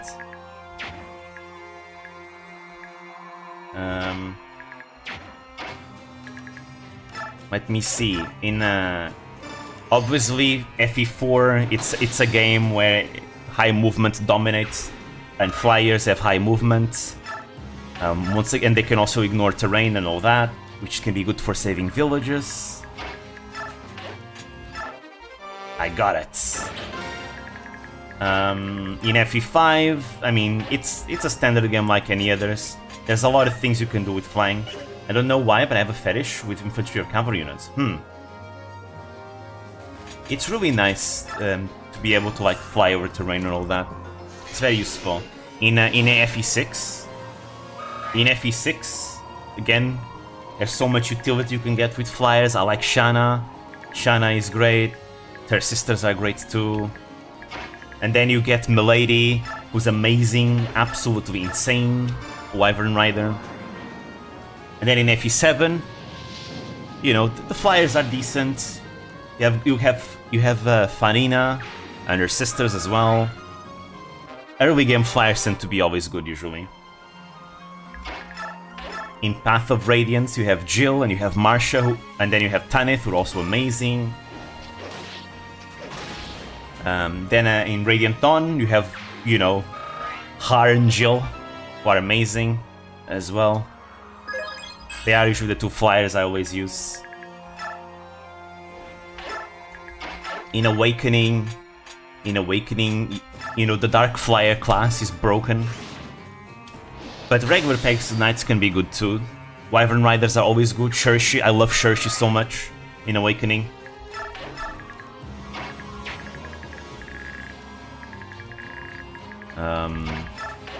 Sumia is okay.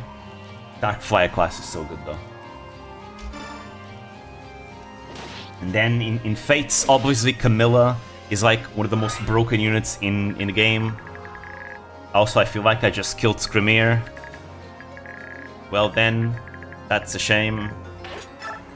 Then Beruka can also be a very strong Wyvern Rider in that game.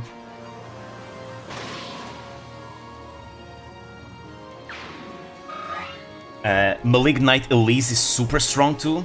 Oh. Well, that's not good. I completely forgot about that, really? I've lived a long life. Think about the decades that I watched over the nestling. Makes me feel so unfulfilled. It's so much fun. No! Naeluchi's ending, he broke the records for ages all the time. God damn it, not anymore. I didn't know there were more enemies there. Stop with the reinforcements, Star! It's annoying. I killed your boss already. Don't you think it's time to stop? It's time to stop.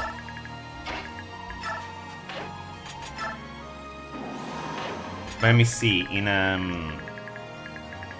Other games. In Three Houses, you know, wyverns are insanely strong. I made Elogard a wyvern. I make Petra a wyvern. I make a lot of characters a wyvern, to be fair. I like Ingrid as a Seraph Knight, as a Falcon Knight.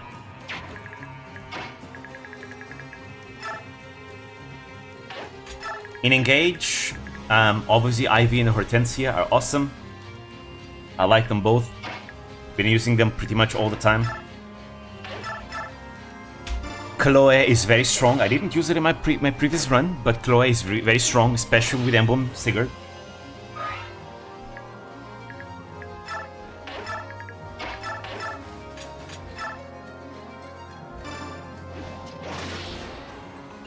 I always have 1 or 2 flying units, but no more. To me, it depends on the game.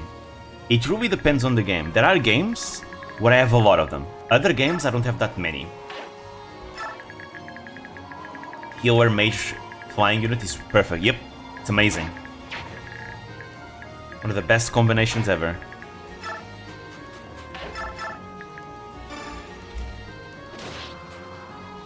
But yeah, it depends on the game. In Sacred Stones, I use Tena, I use Vanessa, and I use Cormag. I use the 3 of them.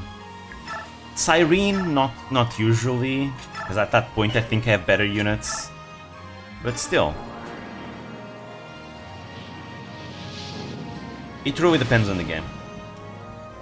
In Three Houses I use more flyers.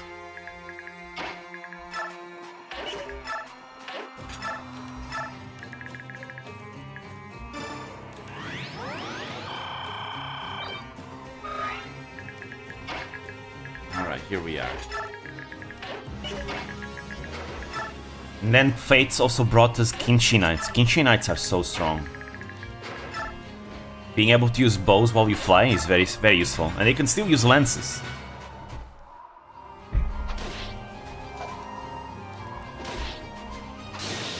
Ouch. See, that's why I healed him. Yeah, I think Danved is gonna die. I swear, any army Micaiah is on is fated to lose its units.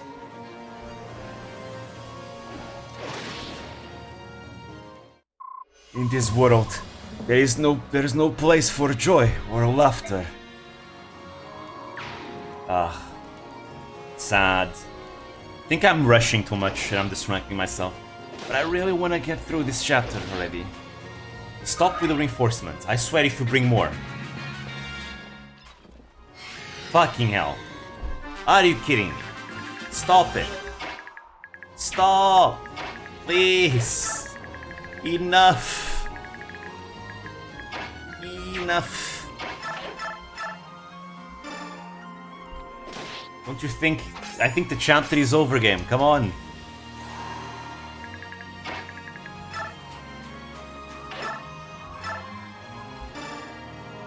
Ugh. Reinforcements in the route chapter seems odd. I know, right? It's so dumb. It's really, really dumb. Why would you put so many reinforcements in the goddamn route chapter? It's so annoying. Because they keep coming. They don't stop.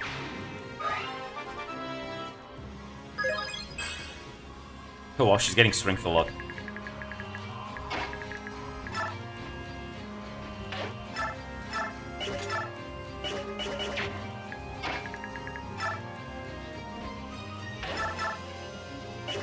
Ugh. Alright, we'll do this. Nice. I hate the order mechanic for the yellow units in Path of Radiance. I cannot use it if Ike waits and I usually forget to make them not move. Oh, true. I know what you mean. I know exactly what you mean. It happens to me all the time where, okay, I'm gonna order. Oh, wait, I used Ike already. God damn it. Happens so much. I hate it. Nice.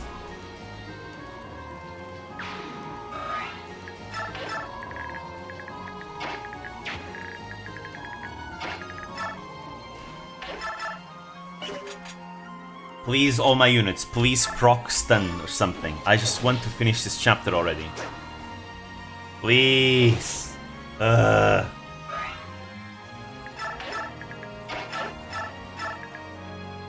Yes, Mordecai, let's go.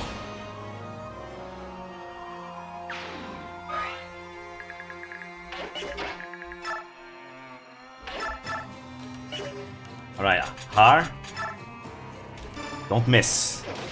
Don't miss. You hear? You Har? Nice. And now for the final one. Finally. Finally, it's over. We're done here. If there's more reinforcements, I don't care. We're done here. We finished. We killed everyone. We've routed the enemy. Ugh, finally. Sir Knight, how good to see you. You always save me from danger. Maiden, I have a favor to ask of you. Will you come with me? My master awaits you at the Tower of Guidance. The Tower of Guidance? If I may ask, who is your master? You will see when we get there. Please take my hand. We will be there in the blink of an eye. I can't leave everyone behind. We have to get to the tower together. Your allies will turn to stone when the light of judgment next shines. I do not wish for you to see it. The light will strike again? When? Please tell me. Maiden, I will come for you again. Make up your mind by then. Wait. Don't tell me he's gone again, right? I knew we couldn't count on him. Soth? Lakain got away, didn't he? Yes, he did. We'll have another chance. I'm sure of it. I know he's going to attack us again. Don't know if that's good news or bad. I know. We have to be ready.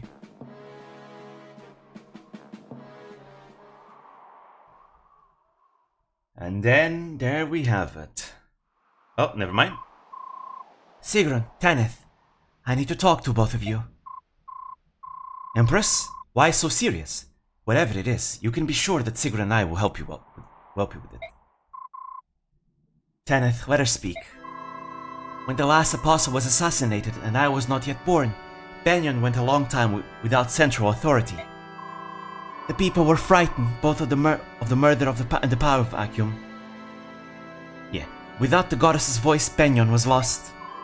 Sephiran once told me that when the Senate confirmed my appointment as an ex-apostle, it was as if a sigh of relief sounded across the country. It's true. I still remember a coronation the first time I ever saw you, Empress Anaki. With your tiny hand in Sephiran's, you stumbled as you walked. A little girl barely visible in the grand hallway of the cathedral. It was a moving sight. I remember as well, the Empress stepped on her cape and tripped a total of 5 times. Tanith, that hardly seems appropriate. I think this country's sigh of relief was unwarranted. I cannot hear the goddess's voice.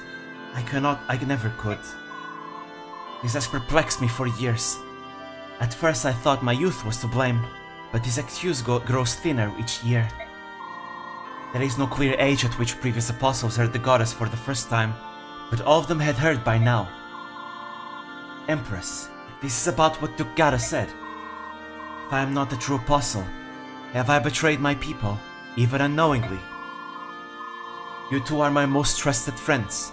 How would you feel about me if I were not the apostle? Be honest with me. You would like an honest answer?